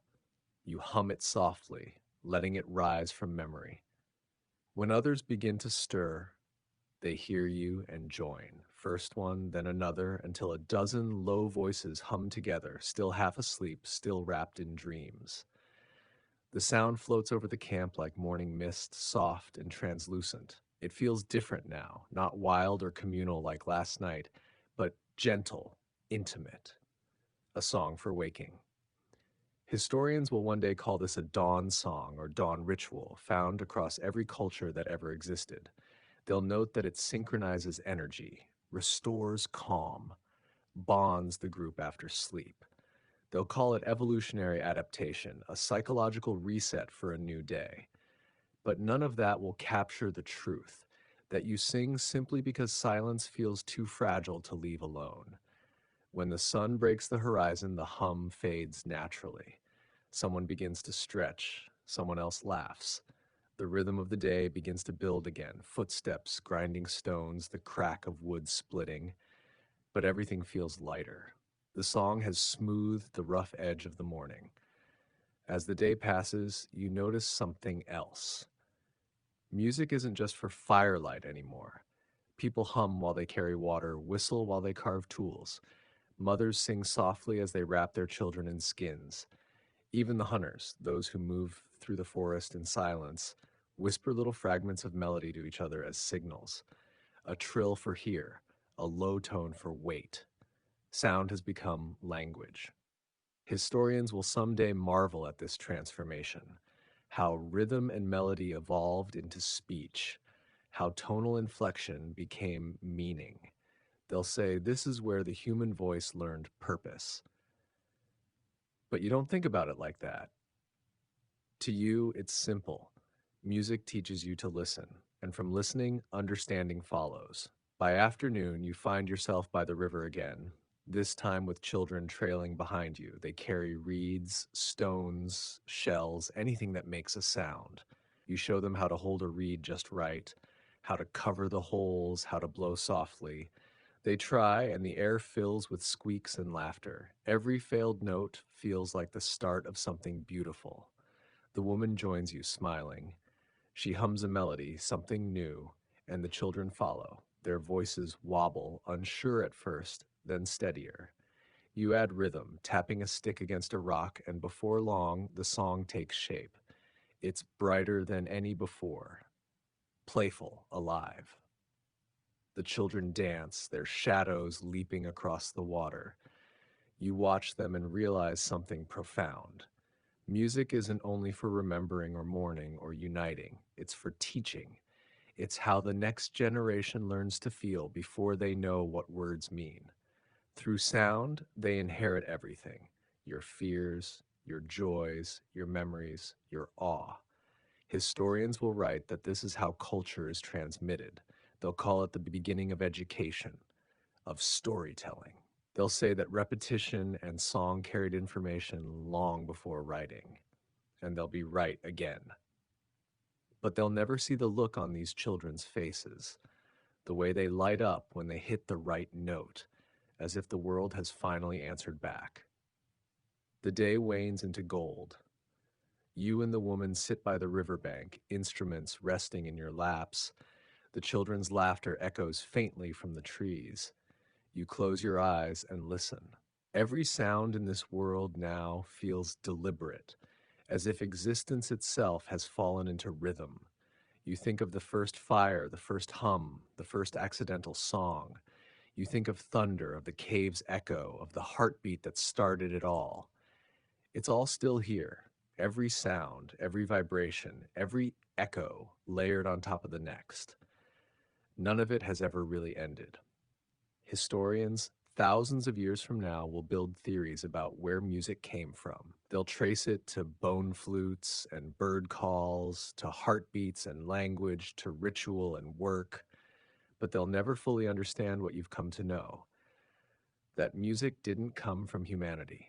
Humanity came through music. The world was singing long before you learned to join in. As the sky turns orange, you take your reed flute and play once more. Not for the tribe, not for the past, not even for the river. You play for the air itself, for the space between things. The melody rises unhurried, dissolving into twilight. The woman leans her head against your shoulder again, the same way she did last night. The fire behind you crackles. The river hums. The birds settle into their nests. The sky darkens, and one by one the stars reappear. Your song fades, but its echo stays. It hums inside you, soft and certain, like a promise the world made and never forgot. Tomorrow will bring new sounds, new rhythms, new voices, but tonight there's only this: breath, warmth, and the slow, patient heartbeat of everything that ever learned to listen. You exhale, the wind answers. The song goes on. Dusk slides softly into night. The orange edge of the horizon dims, replaced by violet, then deep blue, then the slow unfurling of stars, quiet as candlelight, countless as breaths. The fire is already burning again, but tonight it feels different. Less a gathering, more a heartbeat, a slow pulse marking time in a world that no longer fears the dark. You sit beside it with your flute resting across your knees. The children have fallen asleep near their parents, left their faces peaceful, their hands still curled around bits of reeds and shells. You watch them, and a thought settles in. They will never know a world without song. The silence you once feared has been changed forever. The woman from the visiting tribe sits across the fire, tuning her reed pipe. When she looks up, her eyes catch the light, and for a moment it feels as though all of history is reflected there. Everything that led to this night, from the first hum in a storm to the rhythm of the river to now. You nod to each other, no words needed. She begins to play. The tone is low and trembling, as if unsure whether it wants to stay or drift away. You join in softly, your breath weaving through hers. The melodies cross paths like the meeting of two rivers, and where they overlap, something new is born, a sound neither of you have made before. Others awaken. Some hum, some tap the ground. A slow rhythm takes shape, at ancient and fragile, like a heartbeat slowing to rest. The night folds around it, each star seeming to lean closer, listening. You play softer, slower. The melody repeats itself, then changes, then returns again, never quite the same twice. It's a loop, like memory itself, circling back, carrying pieces of every version before it. The firelight flickers in rhythm, shadows pulsing on the faces around you. Historians will someday name this the discovery of repetition as art, the pattern that gives music structure. They'll call it the first motif, the seed from which composition will grow. But right now, it's simply peace. You lower your flute and listen. The others keep playing wood, voice, drum, reed, until all sound blurs into a single current. You can feel it in your bones, in the ground beneath you, in the air itself. You wonder if this is what it means to pray, not to ask, not to speak, but to vibrate with everything around you. When the music finally slows, no one stops it. It just fades, like mist disappearing into itself. The last note hangs suspended, soft as breath, then dissolves into the night. The silence that follows is the most beautiful sound you've ever heard. Someone laughs quietly. Another whispers. The children stir, half awake, murmuring nonsense words that sound like fragments of the melody. The woman smiles and sets down her pipe, then looks at you. Listen, her eyes seem to say, and you do. At first, there's nothing, just the faint hiss of fire and the sigh of wind through the grass. Then you hear it, a rhythm, distant but familiar. You tilt your head. It's not human, it's the insects. The crickets and cicadas have taken your place, keeping the tempo you left behind. Their calls rise and fall in waves, perfect timing, perfect pitch. The tribe listens, spellbound. The fire crackles in time, the stars shimmer faintly, and it hits you. This is it. This is where you end and the world begins. Historians will write about the blurred boundary between human and nature, about how early music reflected the patterns of the earth, the day's rhythm, the season's pulse, the beat of rain. But they'll never know this moment when you realize the earth doesn't imitate you. You imitate it. The music was always there, waiting. You just learned the tempo. You lie back on the ground, your head near the fire's edge, the stars overhead blazing brighter now. The woman settles beside you. For a long time, neither of you speak or move. The insects play on, the night breathes, the fire hums low.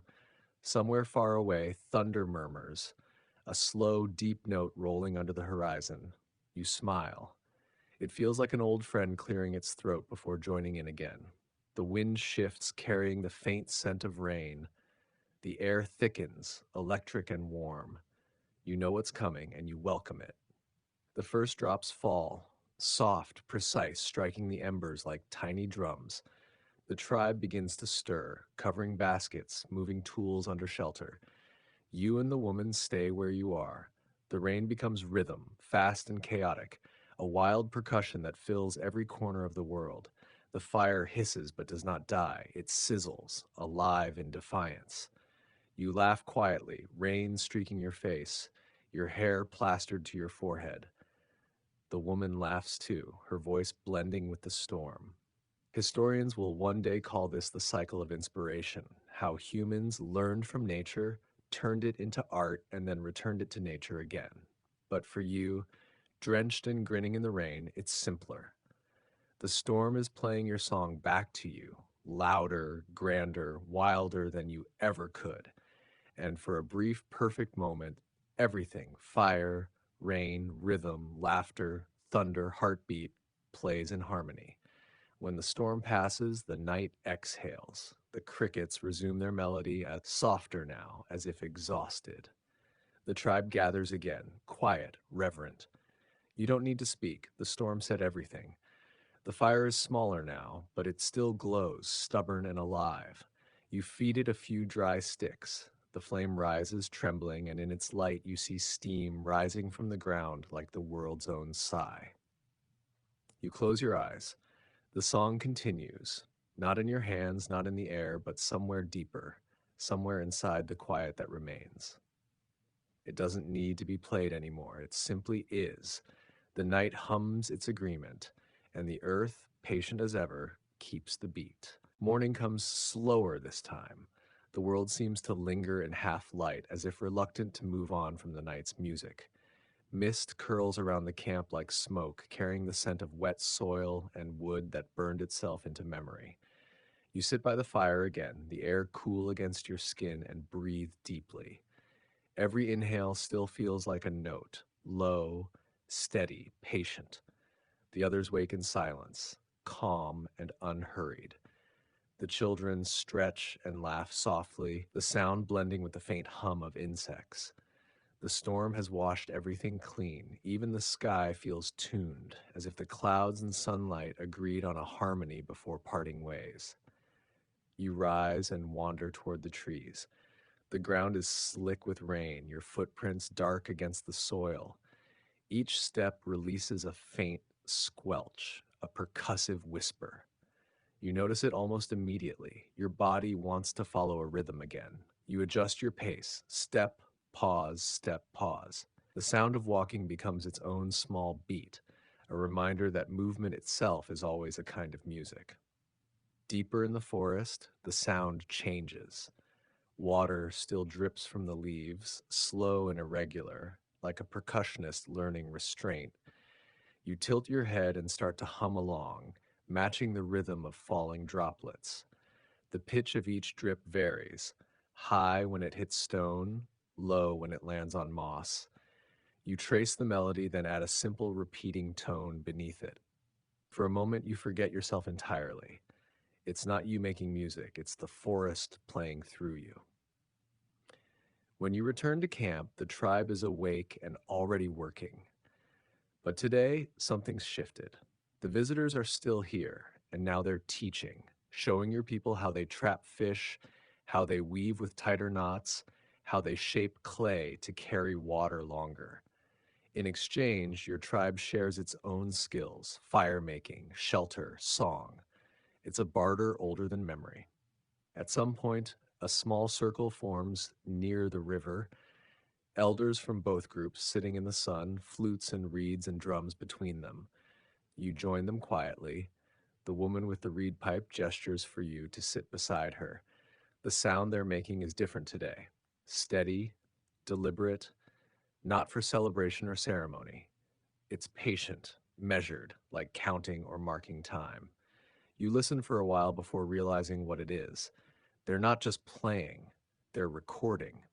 Each rhythm, each sequence of tones repeats exactly the same way again and again.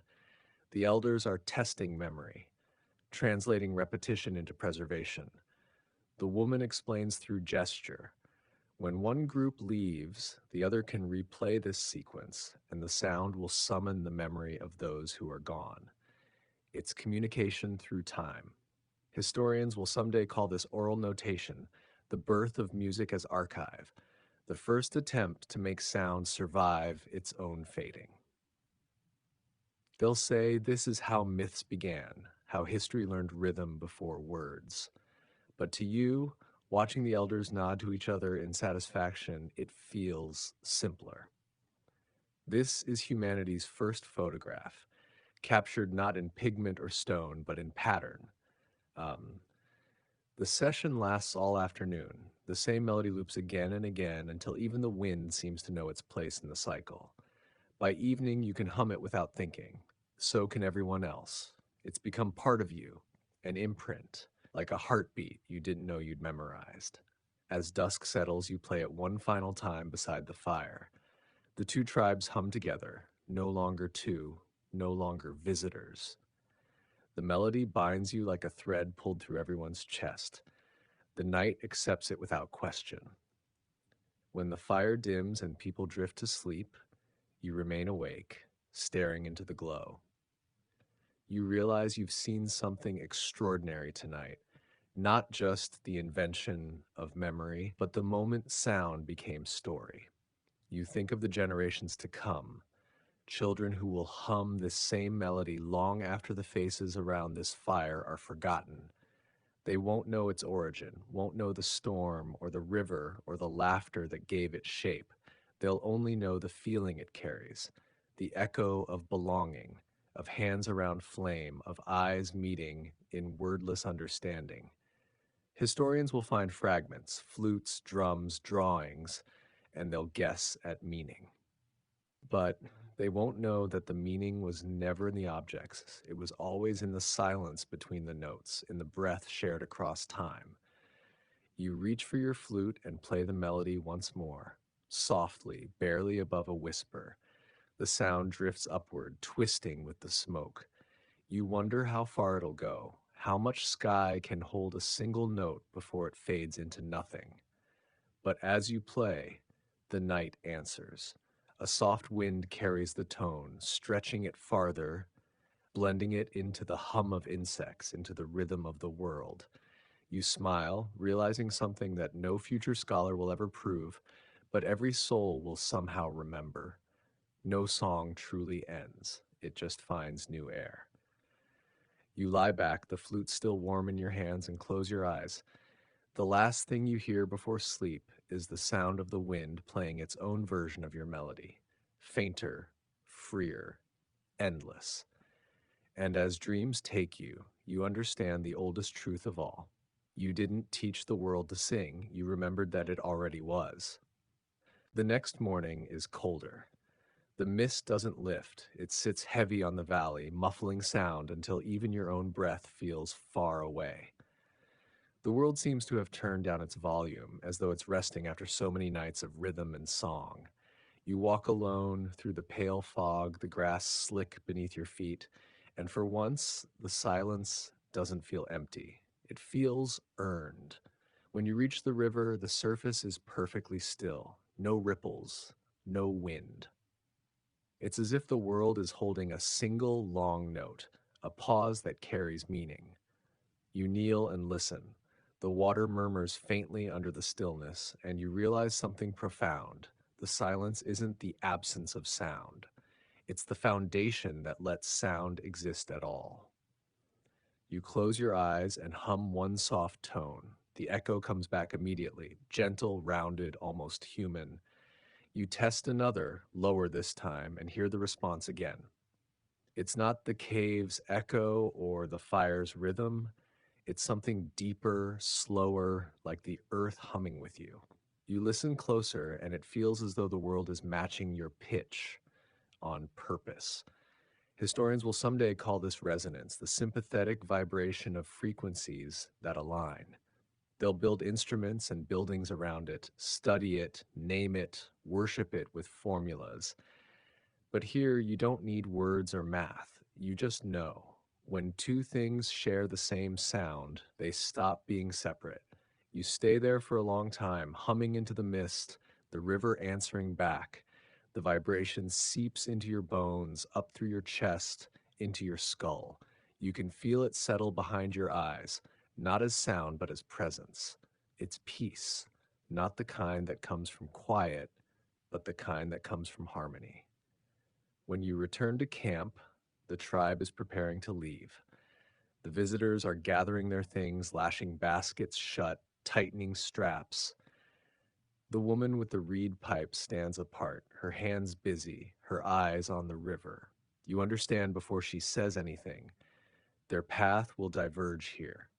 She looks at you once, and the look says everything words never could: gratitude, recognition, the soft ache of goodbye. You nod. No song could say it better. The two tribes form a semicircle. There's no ceremony, no speeches, just the low murmur of wind and the faint hum of insects. You lift your flute and the woman raises hers. Together you play the melody the elders created, the one that carries both tribes' rhythm. The sound rises gently, hovering over everyone. It's not a farewell song. Not really. It's a promise. This sound will live wherever it's remembered. The visitors hum with you for a few verses, then slowly begin to walk away, their voices fading as they go. The melody thins until it's only your flute and the wind. You play the last note, long and steady, watching them disappear into the trees. When the sound finally ends, you lower the flute. The silence that follows is soft, bittersweet, infinite. Historians will later call moments like this cultural divergence. They'll say songs traveled with tribes as markers of identity, evolving differently over generations. They'll note how rhythm and melody preserved ancestry long before maps or writing. They'll speak of migration and adaptation. But what they won't understand is that each separation isn't loss, it's multiplication. Every ending creates more voices. You turn back to your tribe. They're quiet, thoughtful, eyes shining in the mist. You smile and start packing the few things you own. It's time to move too. The world is wide, and the song you've made wants to travel. The journey begins before the sun fully rises. The valley stretches behind you, veiled in silver. The path ahead winds between trees, then opens into high grass that bends like ocean waves. You walk in silence at first, the air cool and damp, your footsteps soft, but soon someone starts to hum, just a small fragment of the river melody. Another joins, then another. Before long, the sound spreads through the line of travelers. You realize something as you walk. The song is lighter now. It belongs to movement. It matches the sway of bodies, the rhythm of steps, the cadence of breath. It's travel music, alive and changing with each mile. Historians will someday call this nomadic adaptation.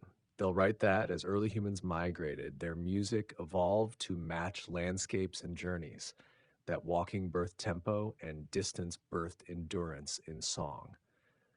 But you, walking barefoot under a sky that hums faintly with its own rhythm, know that the earth has always been the metronome.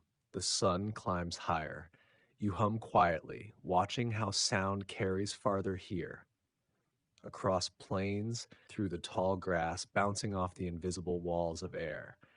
You try a higher note, and it stretches endlessly, echoing faintly. For a second, it feels like the world is singing you forward. When you stop at midday to rest, the tribe settles in a circle. The hum fades to quiet. A child asks if the other tribe will remember your song. You think for a moment, then nod. They will, you say softly. It already knows the way. That night, when the fire burns again, the air feels thinner, the stars sharper, the song simpler. You play softly, slower, leaving space between each note. The pauses matter now. They hold the memory of everything you've learned: the thunder's rhythm, the cave's echo, the river's melody, the storm's percussion. Every silence carries sound that once was. The others listen quietly. Some close their eyes. You think of the woman with the reed pipe and imagine her somewhere far away, playing the same tune under a different sky. For a moment, the distance disappears. Historians will write about the diffusion of culture, about shared roots and divergent traditions, about how music connected people who never met. But the truth is simpler. Every note ever played is still out there, folded into the air, waiting to be heard again. You finish the song. The fire sighs, the wind stirs, and for a brief heartbeat, the entire world seems to vibrate with the same gentle frequency. You smile, because somewhere out there, under another fire, another traveler just took a breath and began to play. Days pass, then weeks, then seasons begin to turn. The grass shifts from green to gold, the air thickens with the scent of dust and faraway rain, and your footsteps begin to wear their own faint rhythm into the path. The song never leaves. It lives in your breath, your stride, the way your fingers tap the edge of your tools without thinking. Sometimes the tribe hums together as they walk. Sometimes it's just one voice at a time, a soft thread keeping everyone tied to the same invisible center. By now, the melody has changed. You notice it one evening as the fire crackles low and the tribe settles to eat. A child starts humming, the same pattern you once played at the river, but it's faster, lighter, full of playful skips. Another child answers with an extra note that wasn't there before. Laughter follows, and the melody morphs again. It's alive, it's evolving, the way a tree bends toward light. You smile, but feel something ache inside. The old version of the song is fading. You play it sometimes, quietly, but even your own fingers want to slip into the new one. The rhythm fits this new landscape better, these long days of walking, this wide horizon. The wind here is different. It asks for a faster tempo. Historians will one day study this process. They'll write about folk variation, how early melodies changed as they traveled, how rhythm adapted to geography, to work, to mood. They'll marvel at how no version was ever wrong. But they'll never quite grasp the bittersweetness of it, the joy of growth mingled with the grief of forgetting. The land begins to change too. The ground rises into low hills, the trees thin, the wind grows colder. At night, the stars feel closer, bright enough to outline the shadows of everyone around the fire. You start to notice how the group now carries its own internal harmony. Some voices low and rough, others high and bright. Even silence has a tone now, the soft hum of people who've learned to breathe together. One evening, as twilight folds into night, you wander a little apart from camp. You sit on a slope and look down at the fire below, tiny figures moving around it, flickering orange against the dark. From this distance, their voices blend into something you can't quite name. Not melody, not speech, but something between the two. It sounds like belonging. You lift your flute and play a few notes, half to yourself. The sound floats out across the valley. For a moment, it feels as though it goes on forever, threading through the night like a signal to anyone listening. Far off, in the dark distance, an answer comes. At first, you think it's echo, but no, the tone is different, rougher, lower, from somewhere beyond the ridge. You freeze, then play again. The response returns, two notes this time. Your tribe hears it too. You see heads turning toward the sound. The children press closer to the fire. You play a third time, slower, careful. The other voice answers again. A rhythm begins to form between you, cautious but clear. Question, response, question, response. The tribe relaxes. Whatever's out there isn't threat, it's conversation. You keep going. The call and answer grows stronger, confident. Then slowly a new sound joins it, a drum beat, distant but steady. Whoever they are, they have rhythm too. You realize suddenly that you're hearing the same universal language that began with thunder and rain, now carried by strangers miles away. Historians will someday call this the first long-distance communication through music. Primitive signaling, they'll say, used for navigation or territory. But they'll miss the point. It isn't about information. It's about recognition. Two fires, two tribes, one rhythm. The exchange lasts until the stars tilt westward. Finally, the drum stops. You play one last note, a long descending tone, half goodbye, half thank you. The answer comes faintly, a single note, rising, then silence. You sit there for a long while, smiling into the dark. The tribe settles back into calm, but you can feel the echo still moving in the air between the two camps, like a thread connecting invisible hearts. Later that night, when you finally sleep, you dream, not of fire or rain or rivers, but of vast plains filled with light. Countless people, countless songs, all different, yet all rooted in the same first hum. The music moves through them like wind through grass. No one owns it, and no one ever could. You wake before dawn, your chest still vibrating with the dream. The air is cold, the sky pale, the fire smolders quietly. You take your flute and walk to the ridge. The wind brushes past you, cool and dry, and somewhere beneath it, faint but certain, you can still hear it, that distant drum beat. It's slower now, softer. Maybe they're waking too. Maybe they're already playing. You raise the flute and answer, just once. The note drifts out, steady and sure. The wind catches it, carries it over the valley.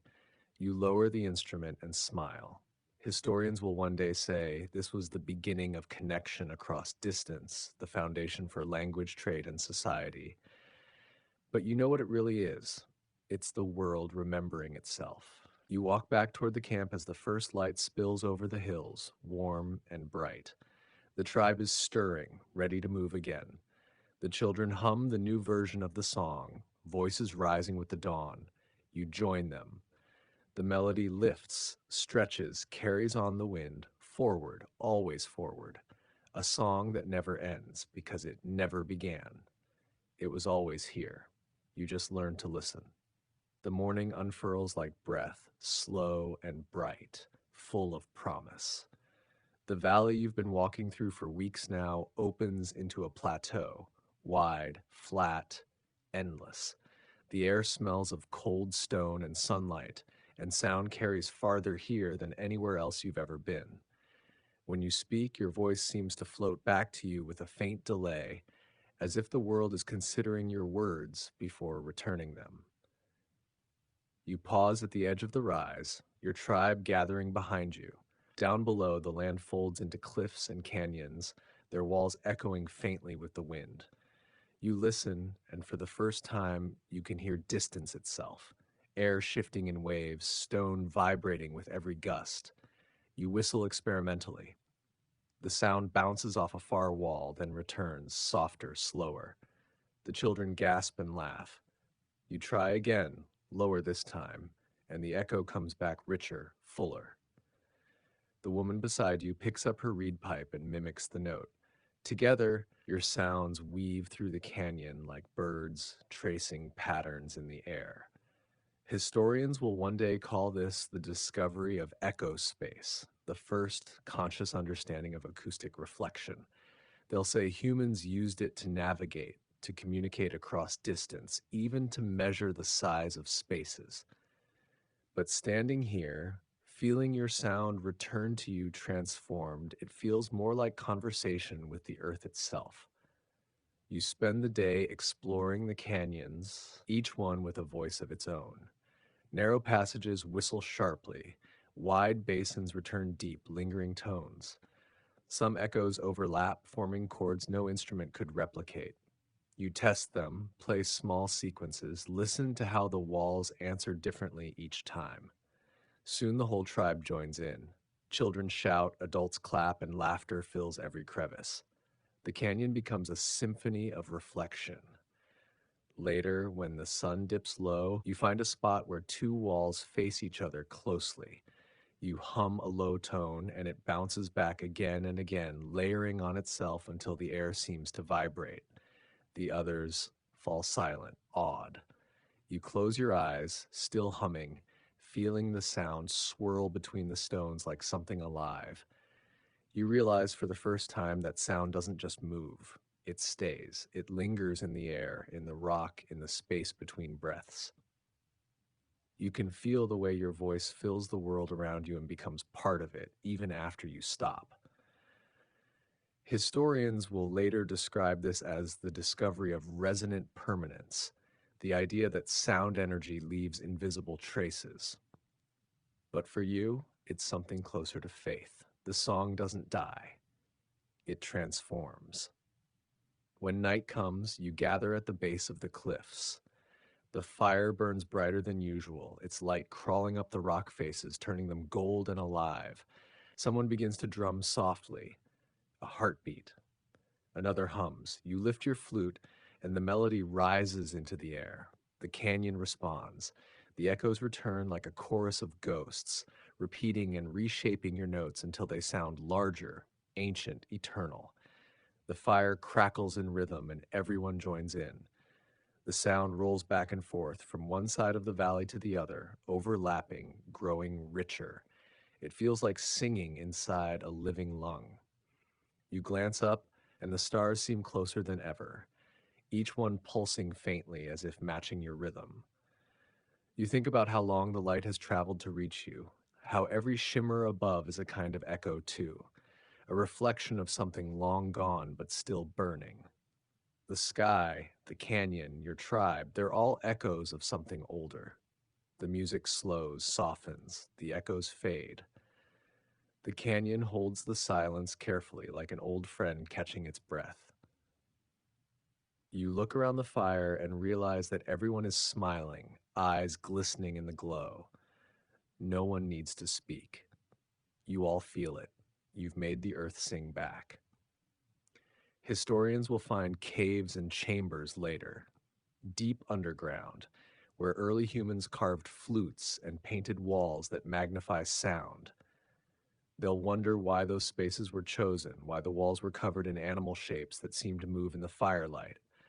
They'll call them sacred sites, ritual spaces, but you know it isn't about worship, it's about connection, the instinct to make sound live longer than breath, to make meaning last longer than memory.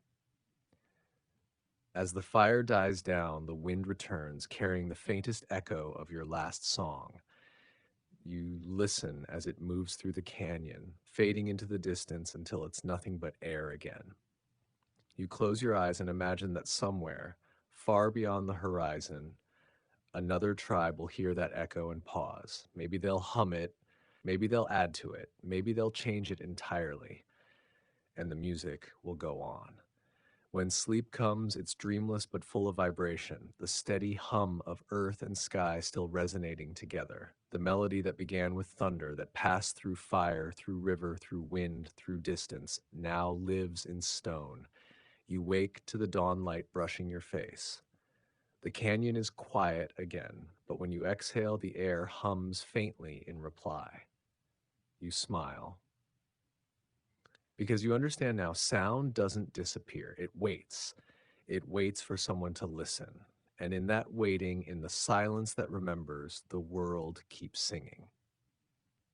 By the time the next season turns, the canyons are far behind you. The ground rises and hardens, the air grows thin, and your breath becomes clouded in the cold. The tribe has followed a long trail of grass and stone into the highlands, a place where wind rules everything. It sings through the cracks in the cliffs, moans across the valleys, screams between rocks, and then drops suddenly into stillness that feels like held breath.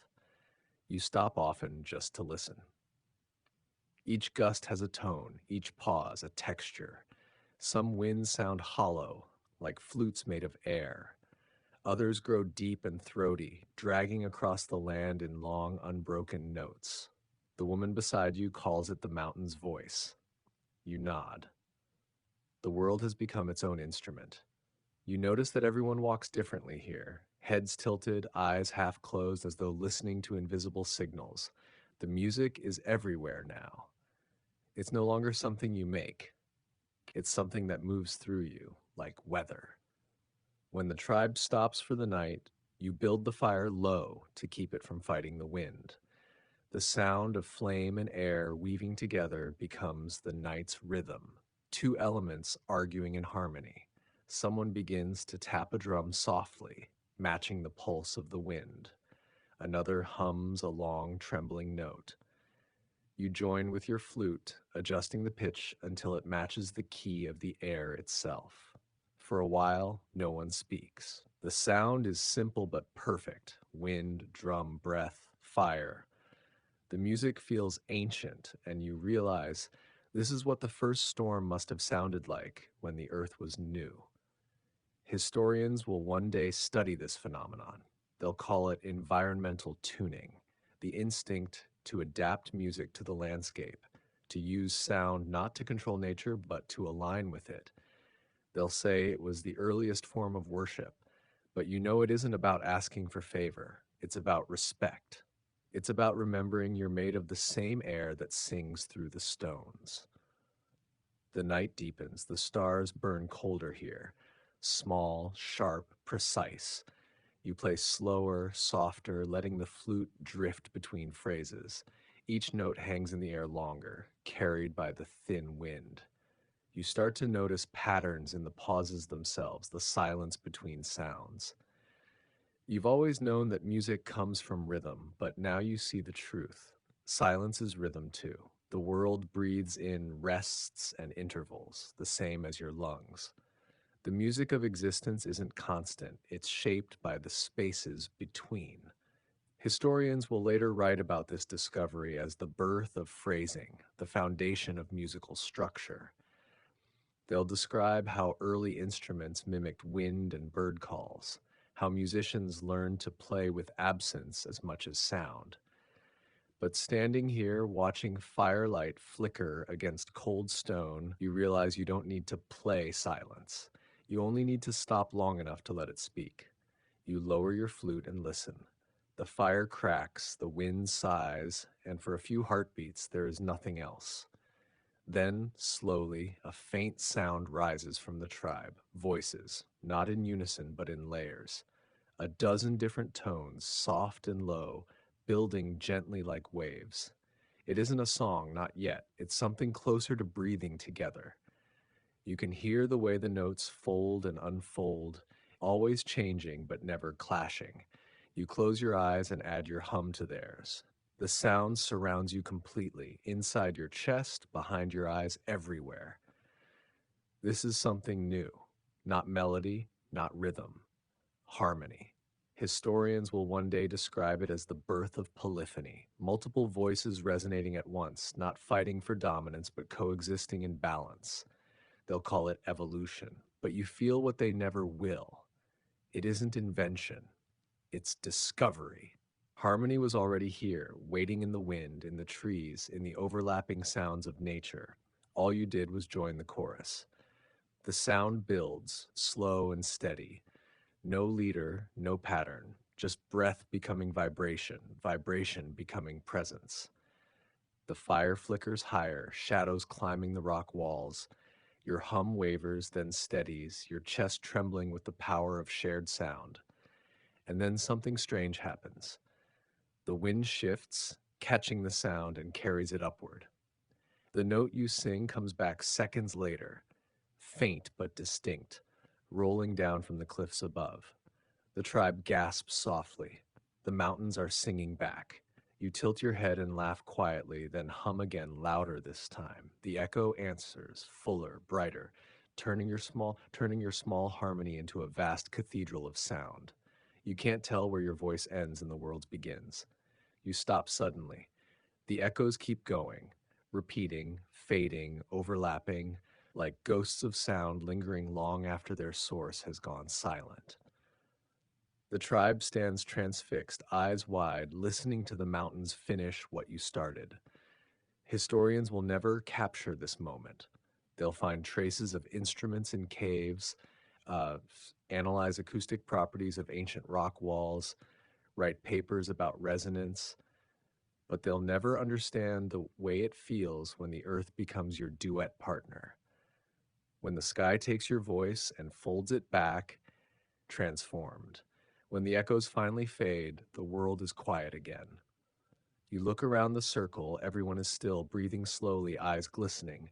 You can tell they feel it too, the invisible connection between sound, air, and soul. You whisper, barely audible, "It's listening."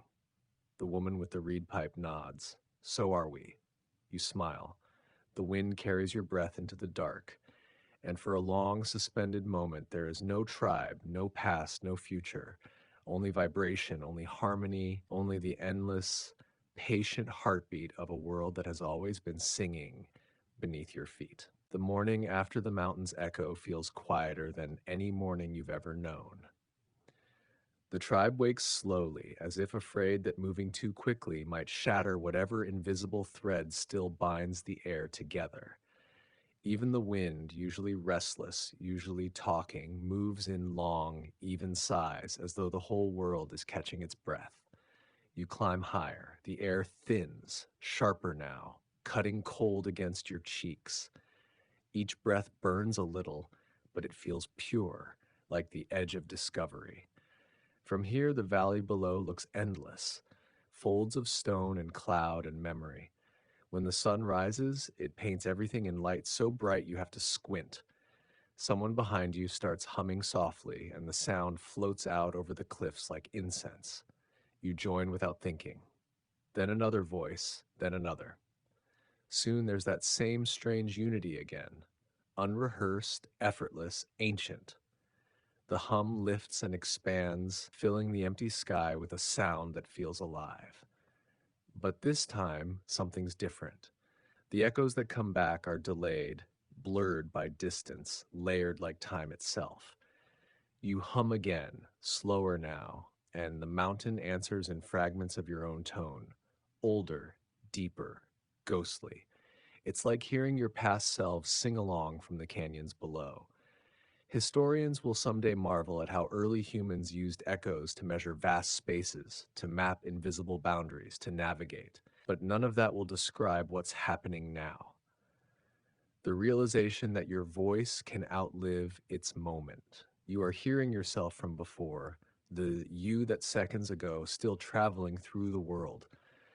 It strikes you suddenly that maybe this is what memory truly is, not a thing kept inside the mind, but a vibration that never stops moving outward. Every sound you've ever made, every hum and whisper, still exists somewhere, carried by wind and time. The thought fills you with a quiet awe. You look around and see it mirrored in every face. The children are listening with mouths slightly open, as if afraid to break the spell. The elders stand still, eyes half closed, tears glinting faintly. For the first time, you feel something close to reverence, not toward fire or storm or sky, but toward sound itself. The woman with the reed pipe raises it to her lips and plays a single clear tone. It cuts through the cold air like sunlight through fog. The echo comes back softer, almost tender. She holds the note longer, and it multiplies, bouncing between cliffs, folding over itself until it becomes a small, trembling choir. You lift your flute and answer. The two of you trade tones, letting the echoes blend. Around you, the tribe joins. Drums, hums, hands clapping in slow rhythm. The sound swells again, but this time it isn't about music or even beauty. It's about remembrance. Every note feels like a thank you for the fire that once gave you warmth, for the storm that taught rhythm, for the cave that gave echo, for the river that made melody. Historians will one day call this ritual anamnesis, the human act of resounding what was once lost, recreating history through sound. But they'll never know how it feels to live it, to stand in the thin air of the mountains, your breath turning to song, your song turning into something that belongs to the sky. The music rises higher, the wind carrying it farther. The echoes come back slower now, fading, dissolving into distance. You keep playing until your lungs ache, until your arms tremble. When the final note fades, no one moves. The silence afterward feels sacred, absolute. You exhale and lower your flute. The woman does the same. Then, from somewhere deep below, one last echo climbs back up the valley, soft, fragile, but unmistakable. The same tone you began with. The tribe gasps quietly. You smile. The mountain has learned the song. For a while, no one speaks. The only sound is the wind shifting through the peaks, carrying that echo somewhere else to someone else. Maybe miles away, another tribe will hear it and pause. Maybe they'll listen, hum back, and begin their own song. The thought makes you dizzy with wonder. Historians will write about transmission, about how songs became traditions back, how melodies traveled faster than footprints, linking people who never met. They'll call it the beginning of culture, of myth, of lineage. But what they'll never truly grasp is the intimacy of it, the way a note, once released, can find its way into a stranger's breath and keep living there. The tribe descends back toward the valley as the sun climbs. The air grows warmer, easier to breathe. Behind you, the mountains shimmer in the light, their ridges glowing gold. Every so often, you can still hear the faintest trace of the echo, the earth's own lullaby replaying itself. That night, you camp at the base of the cliffs. The fire crackles quietly, the flames small but sure. The tribe hums the mountain song one last time, slower now, more like a prayer than a melody. The stars above shimmer faintly, each one a tiny vibration of light. You sit beside the fire and realize something simple and vast. All sound is connected. Every hum, every drum beat, every breath. It's all the same vibration, moving through time, shaping everything it touches. The universe itself might just be a single endless song, and you are lucky enough to be awake while it plays. You look into the fire, its glow reflecting in your eyes. You hum softly, one note, long and low. The flames respond with a flicker. The night listens. The wind carries it upward. And once again, the world hums back. Night has come again, your last night in this long remembering.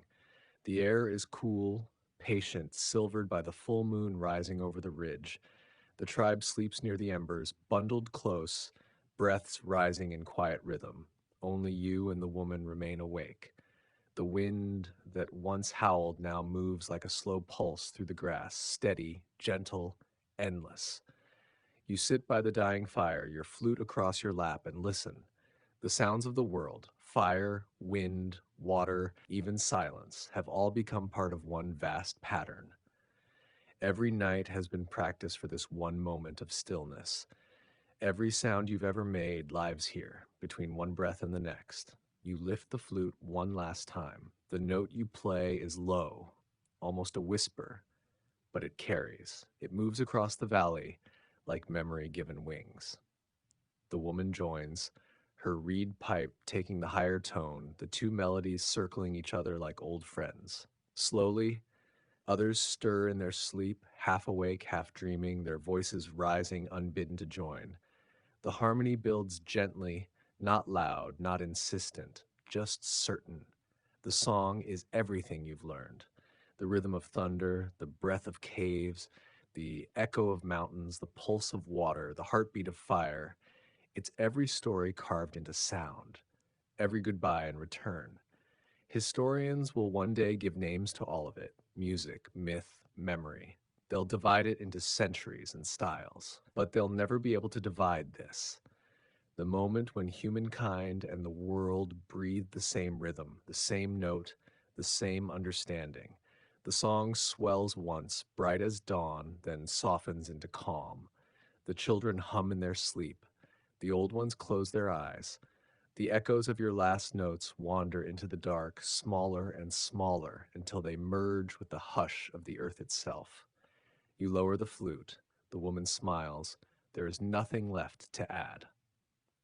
The fire sighs its last breath. The valley exhales. The wind hums a faint, familiar tone, the same pitch that thunder once taught you. You realize it's been there all along, waiting beneath every noise, every silence. The first sound, the last sound, the constant. You whisper, not to the tribe, not to the sky, but to the world itself. We heard you. The wind answers softly, we always did. And then slowly, beautifully, everything fades. The stars blur, the wind steadies. The world hums its lullaby, and your story folds into it. One more vibration in the great endless song that began before fire, before words, before anything. Sleep comes easily.